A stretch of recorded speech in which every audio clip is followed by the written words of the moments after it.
Hello there. Last week I hit a milestone which honestly it boggles my brain when I think about it because we hit 1 million subscribers here on my channel. I cannot believe this at all, you guys. Like, truly, you cannot put words in my mouth to express how thankful I am for each and every one of you who support my channel, who watch my content, who leave a comment, who thumbs it up, interact with me on Instagram, send me an email, whatever it is that you do. Just thank you so much for the constant love and support here on Lone Fox. If you guys did not know, Lone Fox was always my second channel. This was my hobby channel. It's where I uploaded DIYs. It was just really fun for me to post videos over here on DIY and interior design, and it has now turned into my full-time career, and I could not be more thankful. This is what I love doing every single day. It is so fun popping onto this channel, reading your guys' comments, seeing your recreations of my DIY projects, seeing how you implement room makeover tips and designs into your own space. It is just such a great space, and it's such a positive space. I've seen so many industries across social media that just have a lot of negativity, and I feel like here on Lone Fox there is just so much positivity, and I love it so much. So I truly just want to thank you all so much who have subscribed to my channel. If you are not already subscribed, hello, my name is Drew. I post brand new home decor and DIY content every single week here on Lone Fox. This intro is definitely going to be a little bit longer than normal just because I have a 1 million subscriber giveaway that I want to talk to you guys about. I also have a little store promo, and then I'm also going to tell you guys about today's video as well, because we are going to be sharing with you 100 DIY home decor ideas, which is incredible. But I think I'm gonna go ahead and jump on into the giveaway. I have not done a giveaway here on YouTube in such a long time. I think my last one was when I hit 100,000 subscribers. We're at 1 million, which is crazy, and that definitely deserves a very, very big giveaway. So let me go ahead and dive on into the rules for that. So in honor of hitting 1 million subscribers, I'm going to be doing 2 different giveaways. There's going to be a US domestic giveaway, and there's going to be an international giveaway. And the reason for this is because my prize for the US winner is going to be a full room makeover. I am going to be picking one of you guys, and you guys can tell me which room in your space you want me to fully transform, and I will be purchasing absolutely everything you need. I'll be purchasing furniture, decor, rugs, lighting, paint, anything you need for the space. I'm going to be purchasing it for you. Of course, after a full-on design plan has been created, I'm going to be talking with the winner of the giveaway one-on-one to create their dream space, whether it be their living room, kitchen, bedroom. You can totally choose. Now, the kind of sad part about this is that I'm not going to be able to be there with the winner of this giveaway. However, they are going to be given everything they needed, all the tools, all the supplies, and absolutely everything they need to conquer the space makeover, which I think will be really fun. I'm going to guide them through the process as well. So if you are the winner of this giveaway, you are going to be getting a full room redesign by me. I'm honestly extremely, extremely grateful of all of the support and love that you guys have given me. So I want to give back to one of you guys a full-on room makeover, the whole Lone Fox experience. So that is going to be the prize for anyone that lives in the US. And the reason that I'm separating it from international is just because I have no idea how shipping furniture internationally works, or the cost of it, or where I should be ordering from. So I figured for my international subbies, I would go ahead and just give you guys some really great money that you can do your own spaces with. So I'm going to go ahead and give away 2 $500, not gift cards, but just like literal cash, so I could send it to you on PayPal, on Venmo, wherever it is. I'm going to be sending you guys $500. There are going to be 2 winners that receive $500, and then there's going to be 5 more winners that receive $100 a piece. So 7 winners for the international giveaway. Now, how to enter, it is so super simple. All you have to do is be a subscriber of my channel, so make sure that you click that red subscribe button on my channel. Also click the bell icon next to the subscribe button. So if you're already subscribed but you don't have that bell icon clicked, make sure to click the bell icon. That way you are notified when I upload brand new videos. And then what you're going to want to do from there is actually click the link in the top of my description box. There's going to be a link for US domestic giveaway, and there's also going to be a link for international giveaway. Basically, this is just going to take you to a sub page over on Rafflecopter, which is a website I use to kind of host my giveaways, and it just allows you to enter your email, and that's how you can enter. It just makes it so much easier for myself to keep track of everything. It also gives you guys a couple of additional ways to enter as well,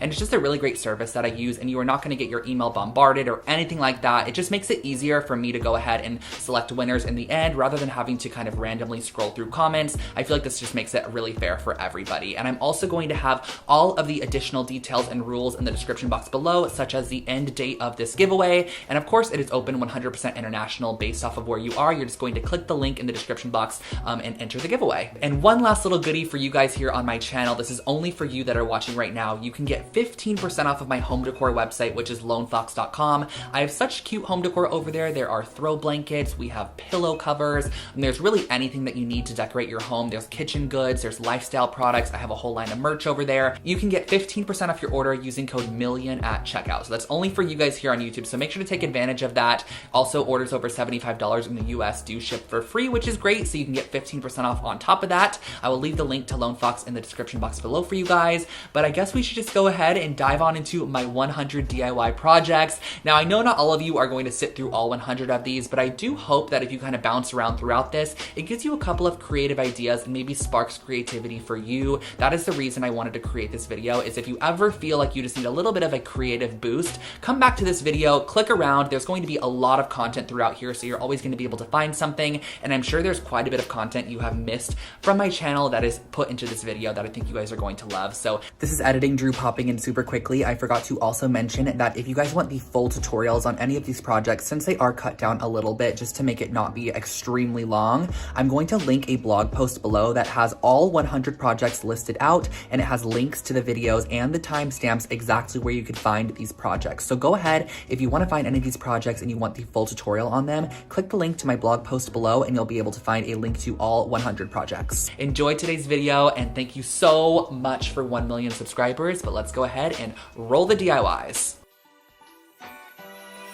Diving on into our first project, we are going to be making this flower stamped pillow, which I created back in 2018, but it's still such an incredible DIY project. I went ahead and I started off by taking some baby breath flowers and just pressing them between 2 pieces of paper and added a couple of books on top. And after a few hours, you're going to have these nice pressed flowers, and we're going to essentially be using these as stamps for our DIY. So next what I did was use a little bit of black fabric paint and I stippled it on with a stippling brush, used a little spray bottle to spritz some water on there to almost turn it into a watercolor. And then I stamped it on the edge of my pillow as shown here using a paper towel on top just to absorb any of that extra water. So as you can see, as you stamp it down, it creates this nice kind of watercolor stamped effect. And I created this all the way around the entire exterior of the pillow, making sure to kind of create a circular shape as I went with it, because in the end I wanted to go back with a paintbrush and some watered down paints to add an initial. This is actually based off of a pillow I saw on Anthropology that had an initial on it, and I thought it was super cute, so I wanted to create my own, and that's how this one turned out.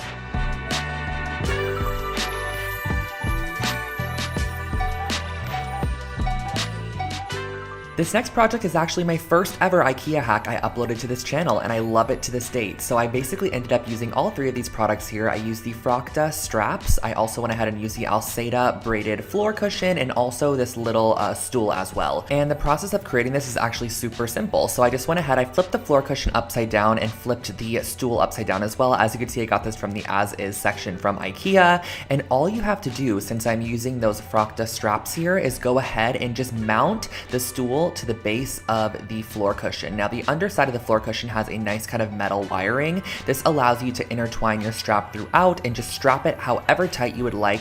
And I also love how this project is totally reversible too. So let's say in the future you don't want to use this as a side table anymore, you could simply undo the strap and you still have all of your components that you originally started out with, and that finishes off this table.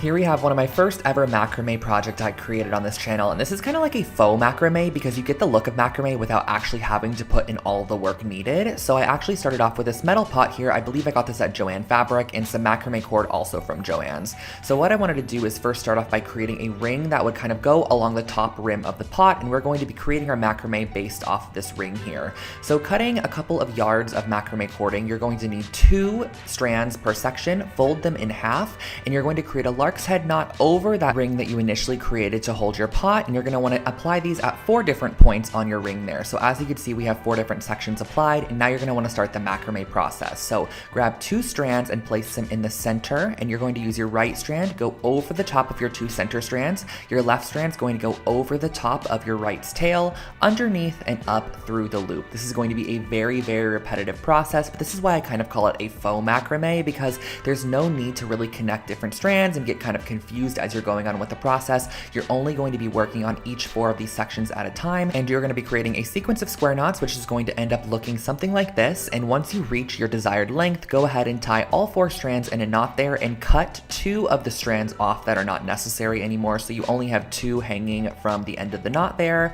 And then once you finish it off, just go ahead and tie all your strands together at the top and hang wherever you desire.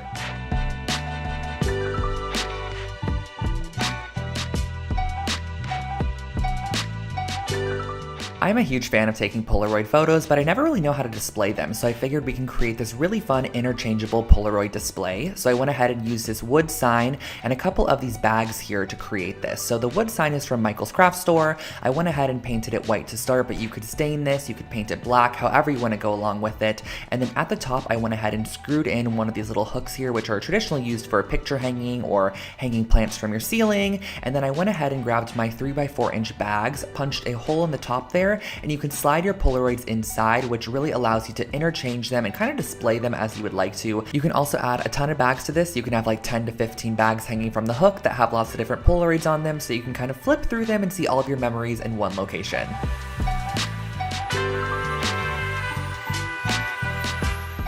Next up, we have a fun dollar store project. This is wicker lantern lights, and all I did for this project was get some of these little wicker balls from the dollar store, and I went ahead and I spray painted them first with a brass spray paint. Now you could spray paint this however you'd like to, but I thought the brass would be nice because it kind of would make them look like metallized objects on top of your light strand in the end. So I went ahead and sprayed these with a brass spray paint, and once I was finished with that, I went ahead and grabbed my fairy light strand. Now the best way to put this through these wicker balls is honestly to look for larger holes in the wicker. That way you can kind of string it through like a needle and thread. So I went ahead and I strung through my light strand, and I made sure that a light was positioned right in the center of each wicker ball. And once the light was in position, I went ahead and added a little bit of hot glue onto either side to hold it into place, and that finishes off your little fairy light strand.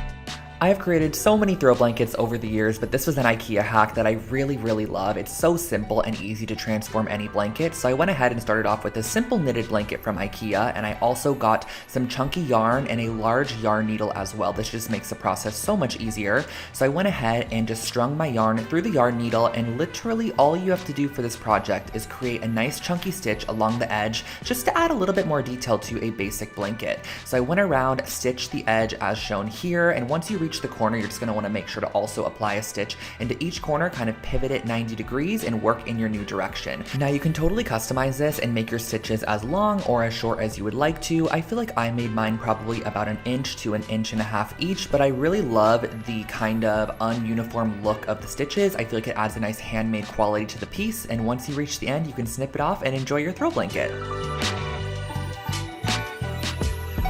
Here is a wall art project that is, again, totally customizable and extremely simple. So if you need something quick and easy, this one is for you. I started off with a couple of metal rings. Now you just want 2 varying sizes for this project, and I gave them a nice coat of black spray paint. But again, this is totally customizable, so you can spray it whatever color or metal finish you want to. Now I went ahead and I did a little lark's head knot of the gray yarn at the top there and just tied a little loop. This is going to be the top of our wall hanging where we are going to be hanging it on the nail.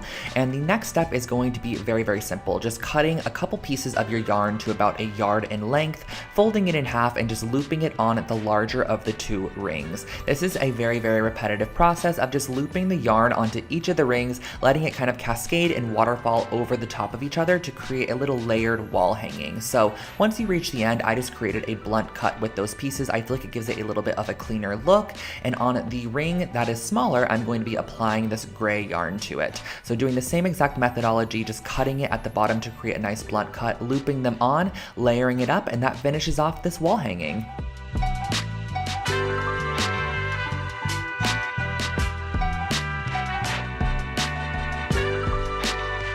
I remember this copper and concrete jewelry stand being a huge hit on my channel, so I'm really excited to kind of be reliving it right now. So you're going to want to go ahead and get a couple of copper pipe pieces along with some concrete and a mold that you're going to be using for your concrete. So I just used some simple concrete mix. You guys all know that I basically suggest the pre-sifted one that comes in the 10-pound bucket.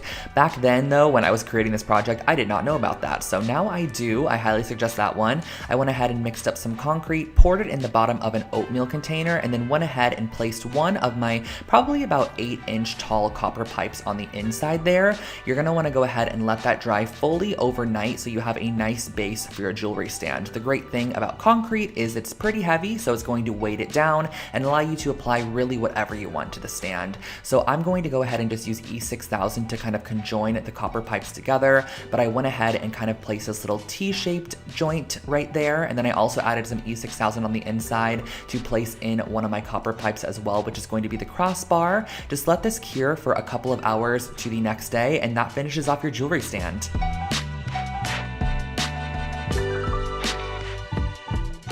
Bringing back another dollar store DIY for you guys. This was from a dorm video that I did, and the total cost of this project was $3.50. I used this cutting board on the left side, which I got at the 99-cent store, some nails, some string, and a pencil. So the first thing I did was actually just kind of trace out or sketch out a crescent moon shape, and then I went ahead and just dotted wherever I wanted the nails to be. I also added a couple of nail holes on the bottom, as you can see there, just to go ahead and allow myself to hang a couple pieces of jewelry off this or whatever I wanted to add to it. Now, I used really tiny half-inch nails, which required me to go ahead and use a plier to hold it into place and then a hammer to securely press it into the wood there. And once you go ahead and hammer in all of your nails, I just went back with this black cotton cording, which I just kind of very no rhyme or reason applied it around the entire moon shape just to fill it in. I also went around the edge to give it kind of a nice clean finish, as you can see here, looping it around every single nail. This is just going to kind of finish it off and give the piece an outline. I just like the way that this looks a little bit more than when it is unfinished, and that really finishes off your jewelry hanger.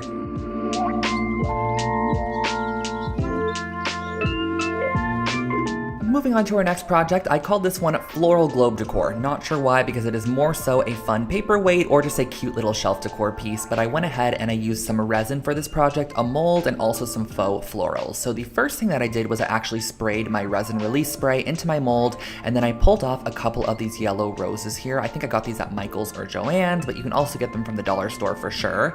So I pulled off a couple of those along with the leaves, and then you're gonna want it to mix up your resin. So the resin is super simple. It is equal parts of the resin and equal parts of the hardener. Just make sure to stir each one individually for about 2 minutes each, and then mix them together and stir for about 2 minutes as well. So as you can see here, I'm just mixing it up, making sure it's nice and incorporated, and then you're gonna go ahead and mix them together. So just pour one of the cups into the other one. The resin is now going to start its process of chemical reaction, I guess you could say, and you're going to pour that into your mold there.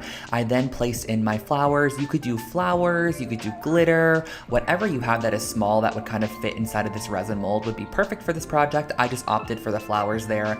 I whipped up another batch of resin, poured it over the top to ensure that everything was fully covered, and then you're gonna let this sit for probably about 24 to 48 hours, and that finishes off your little paperweight.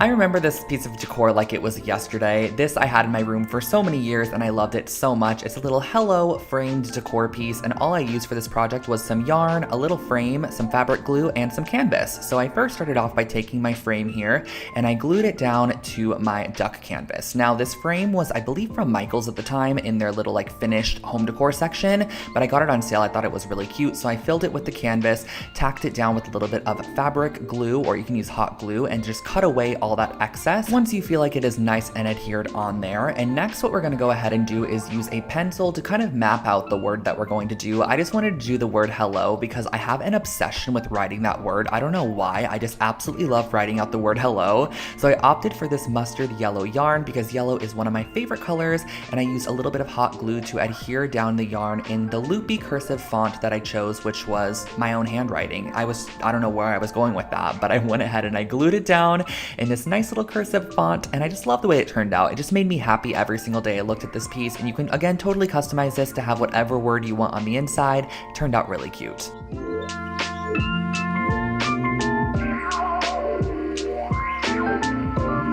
Here we have another IKEA hack for you guys. This was again one of my first ever IKEA hacks on this channel, and I went ahead and I got 3 of these scarf hangers here. And the thing I loved about these scarf hangers is that they actually had like this crocheted edging on them, which I think added so much detail. And I know that IKEA currently does sell these as well, but what I wanted to start off by doing was actually cutting off the little top hanger portion, and every single piece on this is just stitched together with a little bit of thread, so it's very easy to snip that thread and kind of detach the rings if you need to. But I wanted wanted to go ahead and detach the hanging portion and then reattach with a little bit of thread all of the rings together. So I went ahead and I attached 3 sections of this scarf hanger together with a little bit of thread, just doing a couple of stitches between each of them, and you're going to be repeating this process until you have all of your scarf hangers connected. This is so super simple and easy. Just kind of catch the thread, tie it in a good knot, and that really finishes off the process. You can go ahead and hang this on the wall and decorate with some cute little clothespins or little hooks if you have them. I just used this as a cute little inspo board at the time, and I love the way that it ended up turning out.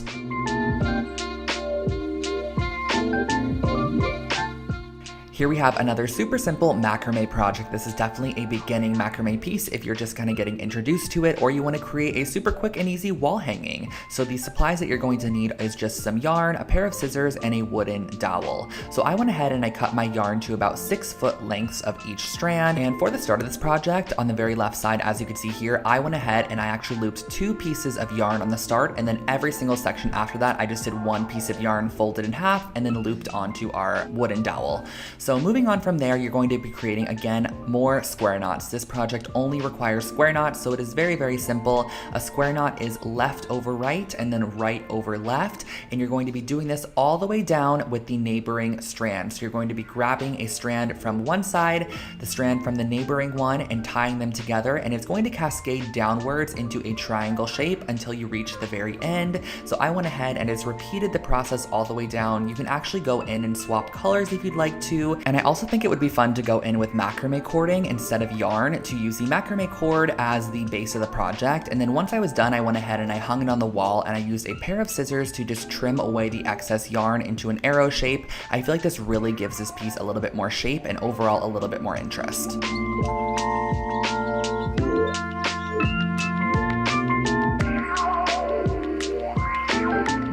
Back to the dollar store projects, this was what I called a memory mobile, and I created this for $2.50. Now, that silver thing looks a little odd, and that is because it is a Let's Party grilling wok. I don't know why I opted for this, but I found it, and I was like, let's go ahead and create something with this item here. So I went ahead and I cut off 2 sides of the grilling wok, and then we're going to be moving on to our wooden clothespins. So these are some small wooden clothespins that I'm going to be using some black cording to tie a double knot right through the center section of the clothespin and cut away any of the excess strands, and then also make sure to leave probably about 12 to 20 inches of leftover string. That way you have a variance that you can kind of use as you're attaching them to your grilling wok. So here comes the fun part. We're going to be sticking our strands up through the holes that are in the wok there, and I'm going to go ahead and glue them down and then cut off any excess tails. So we basically have a ton of these clothespins that are going to be hanging from that metal section there. I think it probably would have been a little bit cuter if I was to maybe spray paint this black or spray paint it brass, but I went ahead and I tied a strand at the top there, which is going to be our hanger. You can clip all of your memories or mementos here, and it just creates a fun little mobile.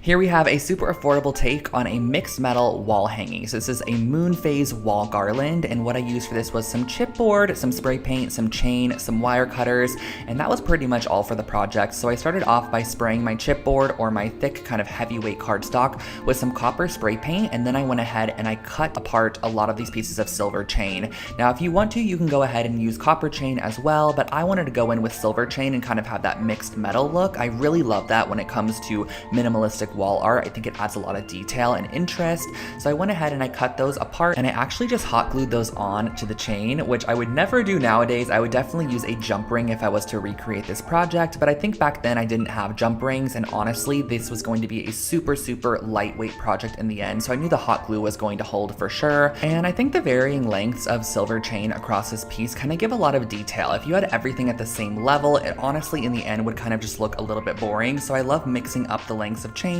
for those vertical sections to make sure that the moons are kind of hanging at different levels once you actually hang it up on the wall.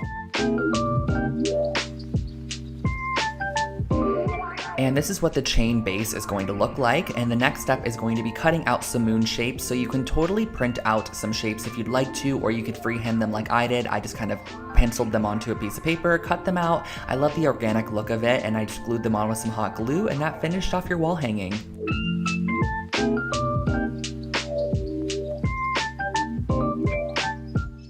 I personally love a good hanging planter, and I also love concrete, so this project is basically the best of both worlds for me. So I started off by mixing up my concrete mix with a little bit of water here. You're going to want this to kind of basically be the consistency of like a pancake batter. As you can see here, this one is a little bit thicker, but that totally works as well. And the mold that I'm going to be using is actually just a simple little, I guess, clear solo cup. And then in the middle there, I'm applying a Dixie cup and I'm pressing it down on the inside. Next, what I'm doing is grabbing some hemp cording or whatever string you want the hanging planter to be hanging from, and you're going to tie knots onto the ends of them. The knots are basically going to be like extra support, so once we press this down into the concrete, the knot is kind of going to be covered in cement and allow it to not be pulled out. If it's just a string, you could imagine kind of being able to pull the string right out, but that knot is just like an extra reinforcement. So you're going to want to go ahead and let that dry overnight or until it is nice and cured, and then pull off your plastic cup in the end and remove the Dixie cup on the inside. Now you can go ahead with a sand file or whatever you have, some sandpaper, a nail file. I mix those words together to make sand file to sand away any excess concrete. Tie your strings into a loop at the top, and that finishes off your concrete planter. Now this next project is actually one that was inspired by anthropology. I bought a wall hook a while back and so many people were like, can you please like recreate this on your channel? And so I did. I basically found this wooden wall hook blank from Michael's or Joann's, some craft store, and I ended up spraying it with my brass spray paint so it had the similar brass look to the anthropology piece. And then I went ahead and Googled the constellation for Leo. That is what I personally am, but you can totally change this up for your own star sign. I just did Leo for myself, and then I went in with a little bit of black acrylic paint and just dotted this on wherever the stars were in that constellation. And then I connected them with some lines and just kind of cursively wrote Leo at the bottom. I guess it's kind of lucky that I'm a Leo because I didn't have to write that much. And then around the edge, I went ahead and I just did a little dotted kind of pattern just to add a little bit more detail, and that finishes off your wall hook. This brass mirror here is one of my favorite DIYs I've ever created. I've actually done a couple different versions of it on my channel throughout the years, and it's just such a fun project to create. So all you're gonna need for this is actually some artificial flowers and a mirror of choice. So these artificial flowers are just from a craft shop. You can get them at the Dollar Tree or Joann's, Michael's, wherever you wanna get them from. And I just went ahead and started by giving them a good dousing of brass spray paint. And this is actually going to just be our first layer of spray paint, kind of just to give an overall coat of that brass color. And next what you're gonna want to do is actually kind of find the placement on your mirror for these pieces and use some heavy duty hot glue to glue and adhere them down to your mirror. So once you have them all glued and adhered down, this is where we're going to go in with our brass spray paint once again, making sure to cover up any of the mirror sections and really thoroughly coat those pieces in that brass spray paint to give it a full-on finished look. And of course we're going to need something to hang this up with, so I didn't want to use this white yarn here, so I just actually sprayed it with the gold spray paint and it ended up looking great in the end. I adhered it on the back side of our mirror and that finishes it off.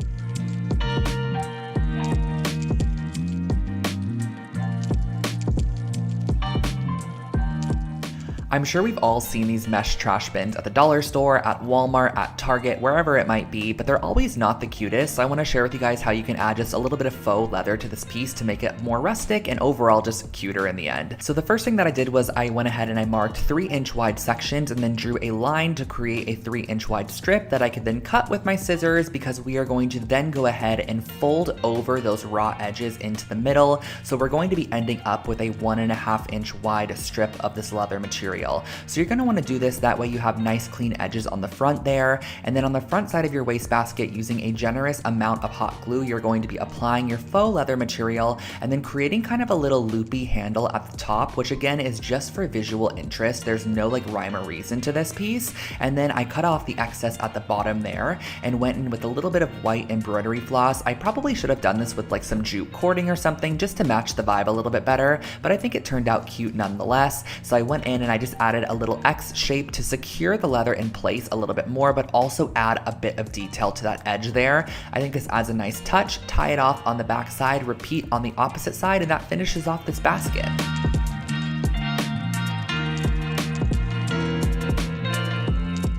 This chunky tassel blanket is one of my favorite throw blankets I've ever created. I actually still own it to this date and style it all the time throughout my apartment. So I started off with this blanket base, which was actually from Target, and then I went ahead and I grabbed a couple of yarns that I thought that kind of complemented the blanket, and I cut them into 12-inch long sections. And you're gonna want a ton of these to create a ton of different tassels along your piece. So I'm using a really chunky wide crochet hook to go through the knitted section of this blanket, and I'm going to then go ahead, fold my yarn in half, and pull it through the loop that we created with our crochet hook. So you're gonna pull through all those strands of yarn.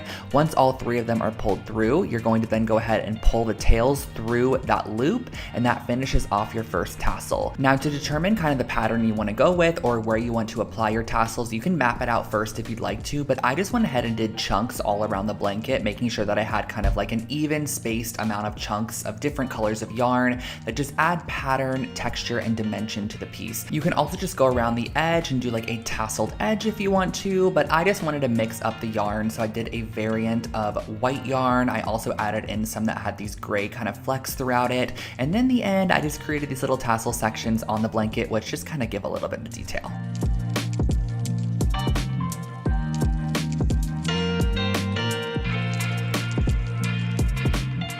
This sunburst mirror here was actually the first project I ever shared on my YouTube channel. This is my first ever DIY project that I created, and I really think it's still really cute, honestly. So I started off with an 8-inch round mirror, and I used 2 different sizes of popsicle sticks. I used these longer, kind of skinnier ones, and then I also used your traditional ones as well. The first thing that I did was I went around the bottom lip or bottom edge of our piece with the longer, skinnier popsicle sticks and hot glued them into place where I wanted them to go. And once you have them all glued down, it's gonna look something like this. But as you can see, it just kind of seems a little bit boring. So in between each of the popsicle sticks, I actually glued a vertical popsicle stick, so it was kind of sticking upwards, which just adds dimension to the piece. I feel like every one of these voiceovers, I'm like, it adds dimension, it adds texture, but it really does. Like, I think this adds a nice bit of visual detail. So I went ahead and I added a vertical popsicle stick just glued in between all of our longer sticks. This also kind of gives a height variant. So as you can see, the first layer of sticks is a bit longer than the second layer, which I love. And then on the back side, I just glued down a little ring of macrame cording to hang it up on the wall, and that finishes off your new sunburst mirror.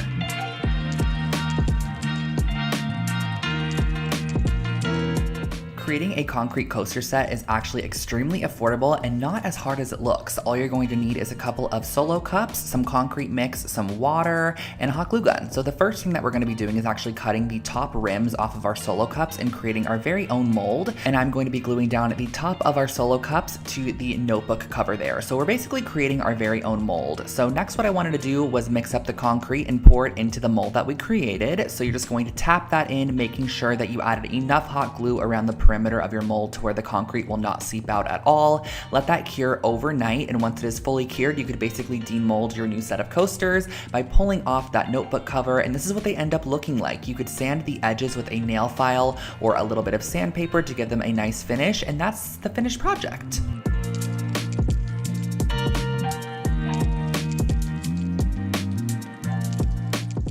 Next up, we're going to be making this DIY macrame, really cute kind of like lantern candle holder. So I'm going to be using a mason jar along with some hemp cording. And the first thing that I'm going to be doing is measuring out about 2 yard sections of my hemp cording. And you're going to need, I believe, 6 pieces in the end, 6 or 8. So what I'm going to be doing is starting out by gluing down my pieces in the center here. So I actually did end up using 8 strands. And you're going to want to glue them so that you have all evenly placed out 8 sections on the bottom of your mason jar. And then I added a little bit of hot glue to hold them into place as I started the macrame process. But this is just, again, a very repetitive process like a couple of the earlier projects. We are creating a collection of square knots where we grab the neighboring strand and we connect it to a knot that was neighboring it as well. And you're just going to be repeating this process until you reach the top rim of the jar. So I just kind of work in a circle and create a knot, as you can see here, twist it, move on to our next side, create a knot, twist it, move on to our next side, create a knot. And as you keep creating these knots, it's going to get tighter and tighter up towards the top, which is what you're going to want so that it kind of forms around your mason jar shape. So as you can see here, getting closer to the top here, it really creates a nice nautical vibe. It almost gives like a fishnet look to the piece, and this is what it ended up looking like in the end. You can tie off your strands, you can turn it into a hanging planter if you want to and leave them long, or glue them as I did and just pop a candle inside as a candle holder.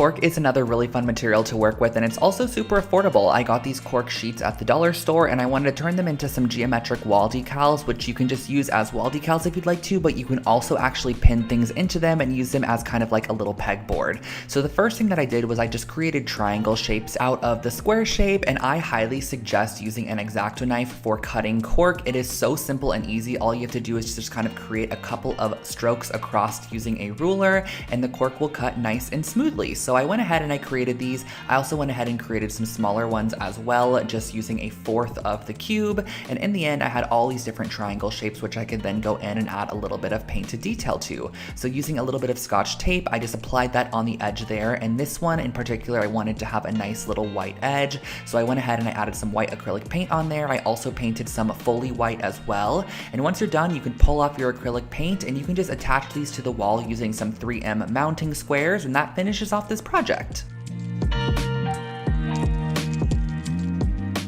Another super affordable wall decor piece is a pressed flower wall art, and you can make this on a canvas, you could put it inside of a shadow box frame, whatever you want to do, but all you're really going to need is a couple of florals and leaves that you could find out in the garden or on a walk down the street. So as you can see here, I just picked up a random variety of different flowers and leaves, and we're going to be using a bit of parchment paper to press these in between some heavy objects. So the first thing that I did was actually rip off a piece of parchment paper, place another piece on top, and on top of that, I placed a ton of my books from school, or when I was going to school, on top of that. And you're going to want to let this dry for about 2 to 3 full days, or until all the water has been drawn out of the pieces and they are completely dry and flattened, ready for the next step of the process. So as you can see here, I have all these flattened leaves and flowers. And lastly, the next step in the process is just to glue these down to a canvas or some form of frame. So I ended up lining them up. I just thought it added a nice minimal approach to this piece, but you can scatter them around, create patterns, however you want to do it. But in the end, you come up with this really cute dried floral wall decor piece.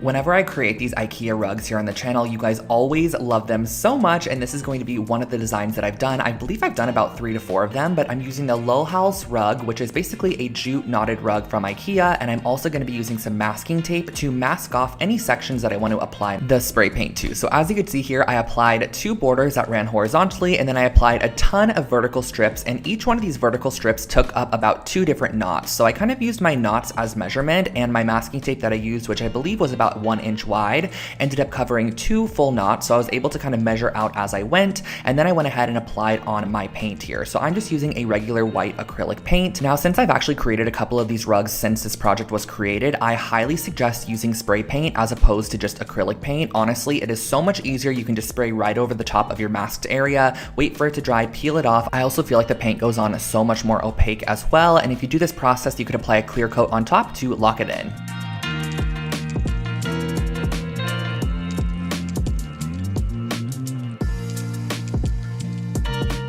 Next up, we are creating a set of felt coasters, which are really cute, and I actually upcycled this Putta box from IKEA. I had this in my stash for a while, and I just never ended up using it for any form of storage. So I was like, why don't I go ahead and actually recycle it and turn it into some coasters and just use the fabric, because I didn't find a use for the actual box itself. So all I had to do for this process was honestly use a ramekin. I traced around the outside of the ramekin to create my coaster size, but you can use whatever you have kind of as a marking utensil. And then I went back in with a pair of scissors and just trimmed around all of the excess, and that honestly, you guys, finishes off this project. It was super simple and easy. I just felt like the material on this was super thick and very durable, so I thought it'd be great for a set of coasters. I also intentionally drew right over the top of the stitching line because I love the detail I added, and I just locked in those seams with a little bit of glue on the edge, and that finished off this coaster set.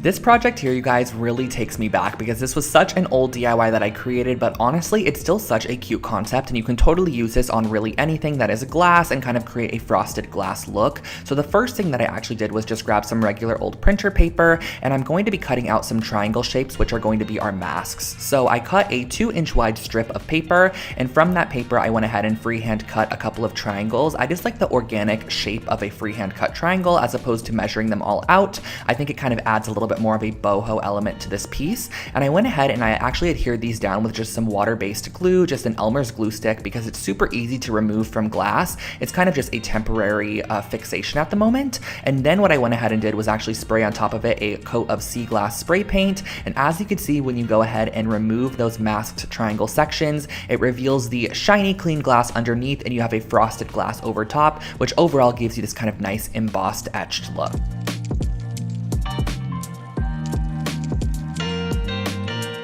I always actually get requested for a ton of decor that includes like an initial or something that you can customize a little bit, and I love this take on an initial decor piece. I think this would be so cute in an office space. So I actually picked up one of these oversized paper mache letters, which I believe I got it at Michael's, and I also got these kind of balsa wood stick sections, which I'm going to then be tiling on the front of our letter to almost give it a restored wood look, as opposed to making it look paper mache or just painting it or adding to it. I thought the wood really elevated the overall vibe, and it was still a very affordable option. So all you have to do is actually just place the wood on the front side, flip it over to the back side, and use a pen to just kind of mark off the section you want to cut, and use a pair of scissors to simply cut away any excess. And do keep in mind in the end that you can go back in with a little bit of sandpaper if you need to sand away any harsh edges, but once you are done, you kind of get this tiled wood effect that I think looks so stunning in any space.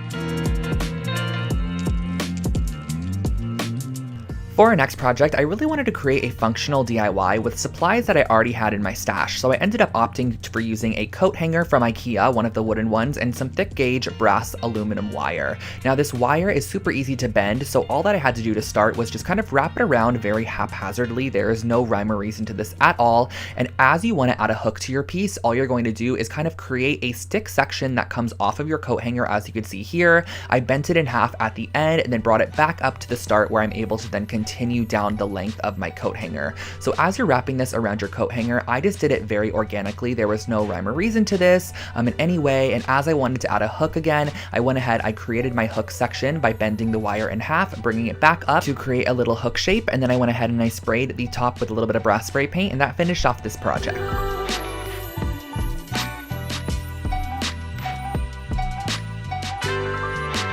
Here is a way to take a simple mirror and turn it into something a little bit more elevated and rustic. So I wanted to turn this into a jewelry holder. So I started off with a square mirror. I also used some balsa wood, some spray paint, a couple of hooks, and some E6000. So the first thing that I did was I cut my balsa wood to be the width of my mirror, and I went ahead and screwed my hooks into one side of the balsa wood on the bottom there. So I went ahead and I screwed in, I believe, about 5 of them, and I used this hammer finish dark bronze spray paint to give this more of a metallized finish, and I think it looked really, really cool in the end. You could spray this or stain it as you would like. And then on the bottom of the mirror, I went ahead and I applied our hook section, as you could see. And on the top of the mirror, I just applied the other wood section just to kind of make it look like it is framed off. And on the back side, you're going to want to also allow it to be hung up. So I used a little bit of chain that I had in my stash. I used E6000 to adhere it down. Once it was fully dry, you could hang this up and store your jewelry.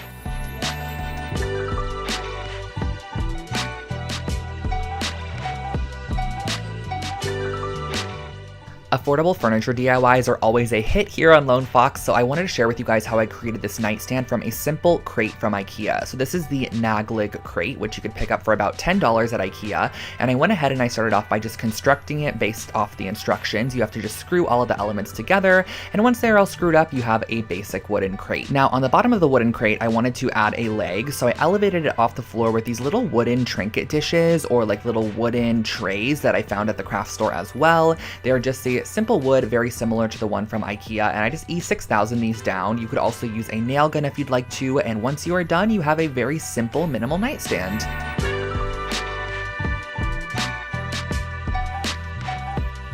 This next piece of decor is a great way to add more of your accent color throughout your space because it's totally customizable. You can select the colors of yarn you want to go for, and the first thing that you're going to want to do is actually tie a piece of yarn across the bottom side of this ring here. This is going to be where all of our other yarn sections are going to be hanging off of, and I suggest starting from the bottom. That way you could build up and layer your yarns as needed. So all we're doing here is a simple lark's head knot by cutting a little bit of yarn, probably about 6 inches long, because you could trim it after if needed, and attaching it to the yarn piece that we added on originally. So I just varied up my yarn a little bit. I did a little bit of the white fleck and also the yellow on the first section, and then here on the second section I opted for this twisted yarn that had yellow and white in it. I added a little bit of blue, and then on the third section at the top I just filled it in with a couple more colors. So once you are completely done, it'll look something like this. You could trim off the excess, and here's your decor piece.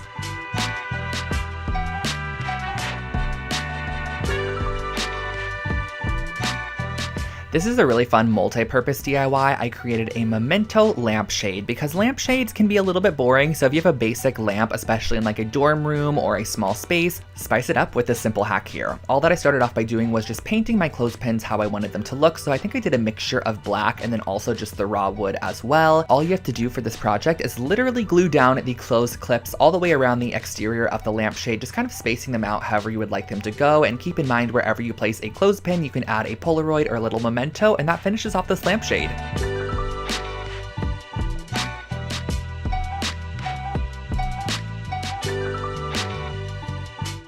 It's actually really fun redoing these voiceovers because I forget how many fun projects I could recreate currently that I would love to have in my apartment, such as this wool magazine holder. These are super affordable. All I did was I picked up this gray toned felt from the craft store. Each felt sheet costs under 50 cents and I cut it in half to start. Then what you're going to want to do is actually fold it into thirds like this. That way you have nice clean edges on the front side and it doesn't have any cut edges. I ended up using some Fabri-Tac adhesive to glue it down on a third of the piece. Then I added a little bit more adhesive on top of that, folded it over once more, and you have a nice tripled up felt piece, which you are going to want to make 2 of. And then once you have both, you're going to glue them together just about an inch on the bottom. Just glue these 2 strips together, let them dry. Once it is dry, use a push pin to secure it in the wall and place your magazine inside.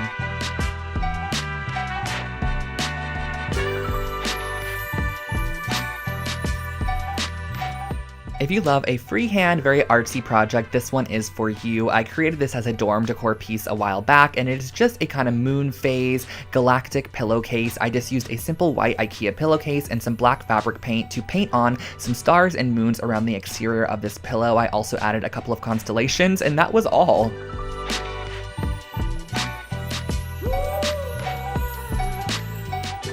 I still to this day create these reworked sweaters for Christmas gifts or birthday presents. All you're going to need is a couple of old sweaters. This is a Champion and also an Illinois sweater from H&M. And all I did for this project was just cut the sweaters directly in half down the middle. The great thing about this project as well is that you can actually get 2 finished sweaters from your 2 original sweaters. So it's not like you're scrapping any material at all.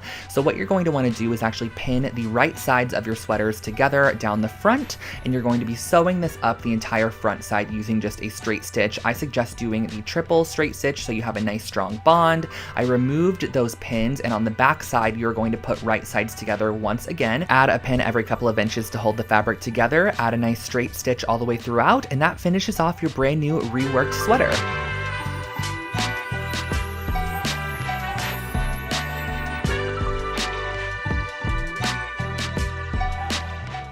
A couple years back, I received a Lalapo candle for Christmas, and it had a really funky kind of hammered metal tin container that it came in, and I wanted to recreate my very own for a fraction of the price. So I found this metal tin here on Amazon, and I literally went to town on it with a hammer, just hammered it all the way around, gave it a very distressed and just unique look. So as you can see, these are going to be our candle canisters. Now these candles here are a couple that I've had in my stash for a while, and I placed them right on top of a pan, just right over the heat. However, I would never do this to this day. I highly suggest getting a boiling pot that you could actually add some water inside of, adding about 2 to 3 inches of water, letting that boil, and then placing your candles inside and letting it slowly melt over time, kind of like a double boiler method. But once it is fully melted, you can go ahead and glue a new wick on the inside of your canister. And then once that is adhered inside, you can go ahead and pour your melted wax very carefully into your canister there. I actually poured both candles in here and mixed up the waxes, but you can totally do one style or create your very own scent with some essential oils, and that finishes off your hammered 10 candle.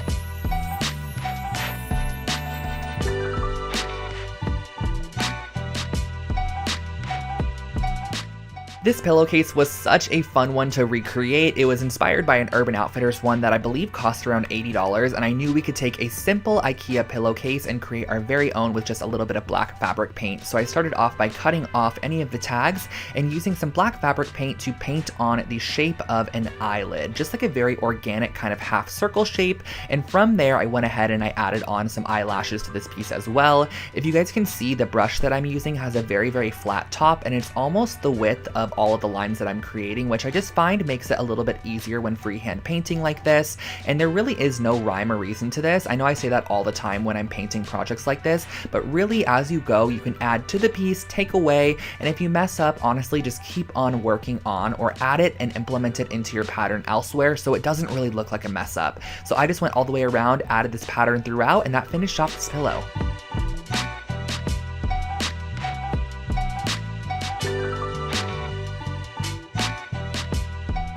Another oldie but goodie was this geometric wall hanging. I remember when these geometric shapes were super trendy in interior design, and if it totally matches your style currently, this is a project you should definitely recreate because it is super simple. But a humongous pointer I can give you for creating this project is to work on top of wax paper or parchment paper and just basically lay your sticks down and apply glue on top of them. That way you're not adhering everything together and having to wait for it to dry and it's sticking to your surface. Just work on top of a wax paper or parchment paper and it will easily be able to be removed. I also use the tip of my hot glue gun to kind of melt down any excess hot glue sections. So I created these 3 almost pinwheel style shapes and I attached them together using a little bit of yarn. You're just going to use about 8 inches of yarn between each section to attach them together. Once you reach the end, just tie a little loop at the top that you can hang it off with, and that finishes off your brand new wooden geometric wall decor hanging.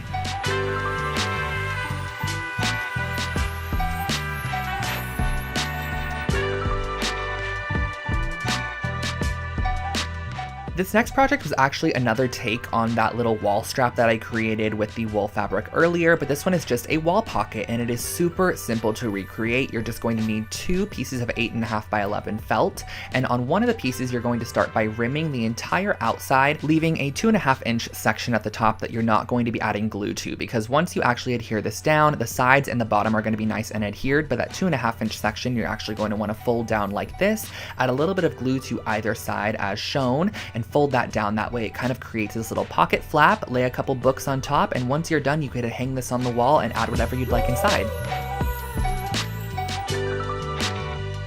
This little trinket box turned out super cute, but honestly the technique that I used to create a crackle finish is just a fun one to have in your DIY skill set. So you're going to definitely need some Elmer's glue, some acrylic paint, and a wooden box of your choice. So the first thing that you're going to want to do is actually go ahead and paint it with the color that you want your cracks to be. So I went ahead and painted it white to start. You could paint it gold if you'd like to and kind of have a gold crack underneath black, which I think would be really pretty, or you could paint it however you'd like. The next step is going to be applying a generous layer of Elmer's glue on the top section that you're going to be applying, and then right over top of the Elmer's glue before it can dry, literally immediately after applying it, go ahead and apply on a layer of your acrylic paint, and as it starts to dry, the glue will actually separate the paint and create a cracked finish, which is really great. So the thicker the glue you apply, the thicker the cracks, and if you want daintier cracks, just apply a thinner layer of glue. Here's a fun DIY on how to turn your basic pillowcases into these gradient dyed pillowcases. You're just going to need some RIT dye. I use the powder form, a couple of cups, a paintbrush, and your pillowcases. So the first thing that I started off by doing was adding the same amount of water into each cup, and I did use warm water. And next what I did was I actually varied the amount of dye pigment that I applied to each cup. So the first cup I added 1 teaspoon, the second cup I added 2 teaspoons, the third cup I added 3 teaspoons, and so on from there. That way we have an array of pigmentation. And I went ahead and I started off with my darkest color first because it's just easier to start darkest and go lighter. So I applied about a 2-inch strip of our darkest color and worked my way down to the lightest section, probably only applying water at the very end. So as you can see here, this is what the gradient dye is going to look like. Wash out the excess dye and style with a couple of cute throw pillows. If you're wanting to DIY a gift for your friend this year, I highly suggest these really cute best friend pillows. Basically, all I did was I grabbed some velvet fabric, some chunky yarn, Fabri-Tac adhesive, and a pair of scissors. And the first thing that I'm going to do is lay out my velvet fabric and just kind of freehand a heart shape or half of the heart shape. So as you can see here on the left side, my fabric is folded in half. That way when I cut out this shape, I'm going to have 2 of them. So the first thing I did was I freehanded out half of the heart, then I cut it out with some fabric scissors. Next, what I did was I went ahead and I created a little crack down the center. You can totally make this a straight line if you want to, or you can kind of make it jagged like this. I thought it added a cute little element to the piece. And you're going to need 2 pieces for the left side and 2 pieces for the right side. And once you have those cut out, just make sure that you're pinning the right sides of the fabric together, or pinning the sides of the fabric that you want to show on the outside sandwiched together. And then go ahead and sew the outside of this and leave about a 3-inch section opening. That way you can fill it up with your polyfill or your recycled materials, whatever you want to put inside to fill up your pillow there. So as you can see, once they are both completed, they're going to look something like this, but I did have to add a little best friend detail on the front there. So I just used my Fabri-Tac adhesive and just freehand wrote out best friends, and it kind of cascades across both pillows because once you put them together, you're going to be able to read the full message. But I love the idea of having both of them kind of separated, but you still understand what it says, and that finishes off this pillow.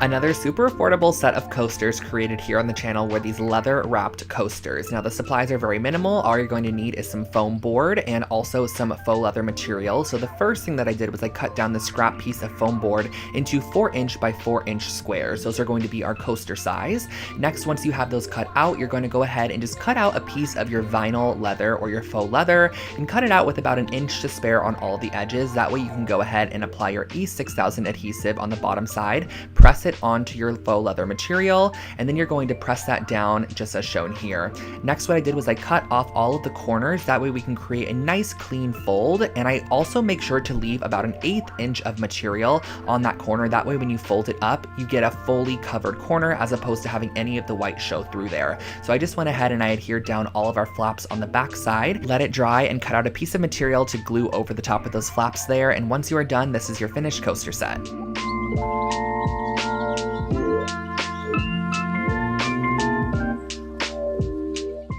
This eucalyptus wall decor is a great way to add a minimal touch to your space. It adds a little bit of greenery, but also a fresh scent of eucalyptus. So all I did was I actually went ahead and I purchased a fresh sprig of eucalyptus from the grocery store, and I'm going to go ahead and just cut off a couple pieces that I like as seen here, and then I'm going to be wrapping around the top of them with a piece of string just to kind of finish off the edge and give it a more polished look for our wall hanging. Tie off your string at the end and leave probably about 2 to 3 feet of excess string. That way you can vary the lengths as you apply it to our wooden dowel a little bit later. So just go ahead and tie these off onto all of your pieces of eucalyptus that you want to add. I believe I did an odd number of about 7 pieces. So once you have all of your eucalyptus all strung up and ready to go, we can start applying this to our wooden dowel.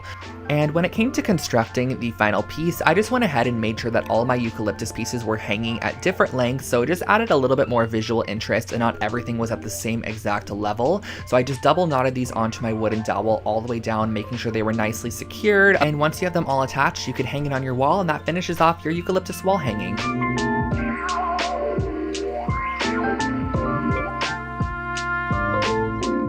This next project is an IKEA hack where I basically took these wooden cutting boards and I measured 1 inch in on each of the corners and I marked the inch in spot. That way we can know where we're going to be drilling our holes later, because we are going to be turning this into a hanging shelving unit. And this project turned out so cute. I love the way that it turned out in the end. So I just went ahead, brought these pieces outside and used a drill bit that was wide enough for the rope material that we're going to be using here. So as you can see, I got this rope here at the Home Depot. It is a simple nylon rope. And the first thing that I did was I grabbed 2 pieces of my rope and I folded it in half at the very middle point and I tied it in a knot as shown here.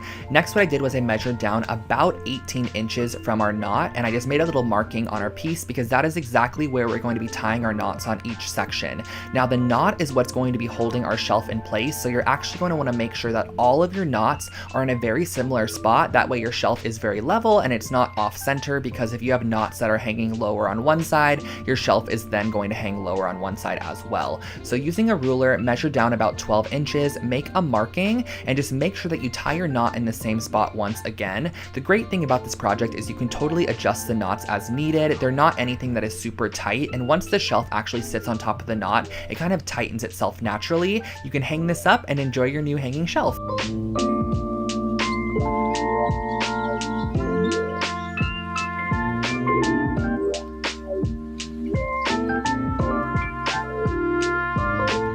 This next project right here is definitely one of my favorite IKEA hacks I've ever created. I actually used this wooden tray from IKEA and this large mirror that I got at Joann's, along with some faux leather material, some E6000, and a couple of wooden blocks. So the first thing that I did was I took my large circular mirror and I'm going to be gluing down some of these little wooden blocks, which are basically just going to be spacers, and just elevating it off of our tray in the back. And if you wanted to, you can totally just adhere the mirror directly down to the tray, but I ended up using these little wooden blocks just to elevate it off the tray a little bit. I just think that it adds a nice bit of dimension to the piece, and it just makes the mirror look like it's actually floating in the center of the tray.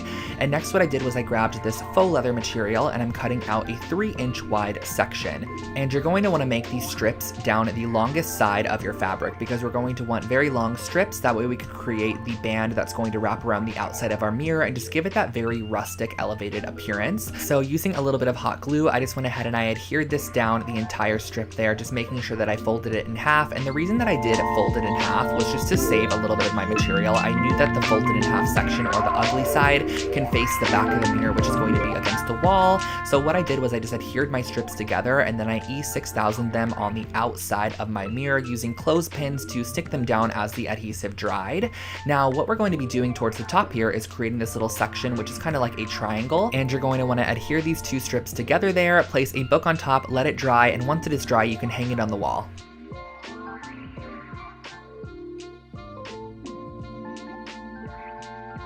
I think this rustic clay bowl was actually my first time ever using clay in a DIY project, and so this is how it ended up turning out. I used a glass bowl from Target and some of this air dry clay from the craft store, and I went ahead and I just added a thick layer of air dry clay on the entire exterior of our glass bowl, and I used a little bit of water to smooth it down. Now I know that sometimes water doesn't work with air dry clay, but specifically for this project I do remember it smoothing it down quite a bit. And then I went ahead and I pressed a little new base for it and used a paintbrush just to add a little bit of detail into our clay work. And this is where I feel like the water totally made a difference. You can totally see where I'm adding the water. It just smooths out those sections and overall just makes the clay look a little bit nicer. So once it was dried overnight, I went back in with a sand file and just filed down any edges that were a little bit rough. And then I went in with a little bit of black paint that was watered down and just kind of distressed the bowl a little bit, added my signature on the bottom, and that finished off your rustic clay bowl.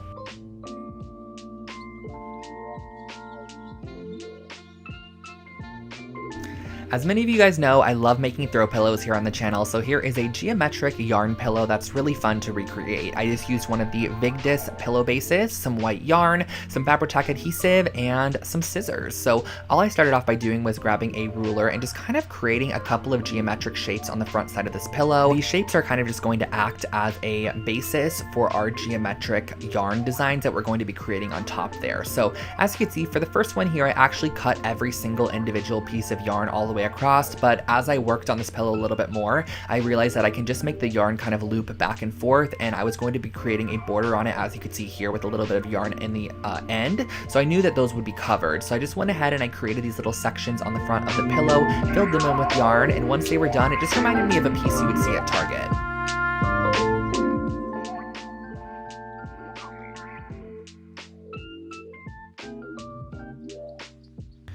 I was a humongous fan of vinyl records back in the day, and I always wanted a method for hanging them on the wall, but I didn't want to have to purchase the actual Urban Outfitters frames that were $20 each, so I was able to create my very own with one piece of foam board. So the first thing that you're going to want to do is go ahead and cut out 2 pieces of your foam board that are 2 inches wider or 2 inches bigger than your vinyl record itself. So I have 2 pieces here. I cut out a square on the inside of one of the pieces as well to act as the frame.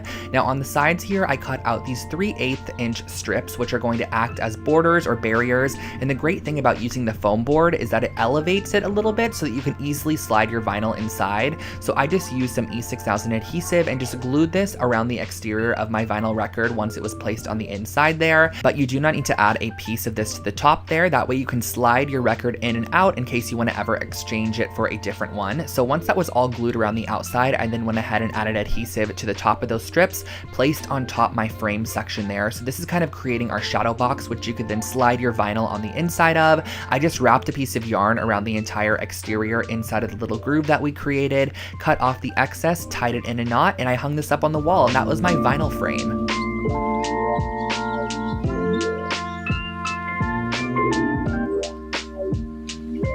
This next wall art piece was actually inspired by a piece I saw on Anthropologie's website, but it was $600, so I opted to create my very own piece using this $30 gold frame from Target. I took out the paper on the inside and traced it onto a piece of heavy-duty watercolor paper, and I'm just cutting that out there, and I'm going to start by using this golden paint in the color Carbon Black and mixing it with a little bit of water to create my very own watercolor. Next up, using a very thick watercolor brush, I'm kind of just going to start tracing out a couple of loopy shapes on the right side of this piece of paper and drag it over, following my reference photo to create a couple of other lines as well. This is definitely a super abstract piece of artwork, so there is no rhyme or reason to this piece whatsoever. And I did also go ahead and darken up some of those sections using the paint just right out of the tube, and once I was done with it, I let it dry, popped it back in the frame, and that finished off this wall art piece.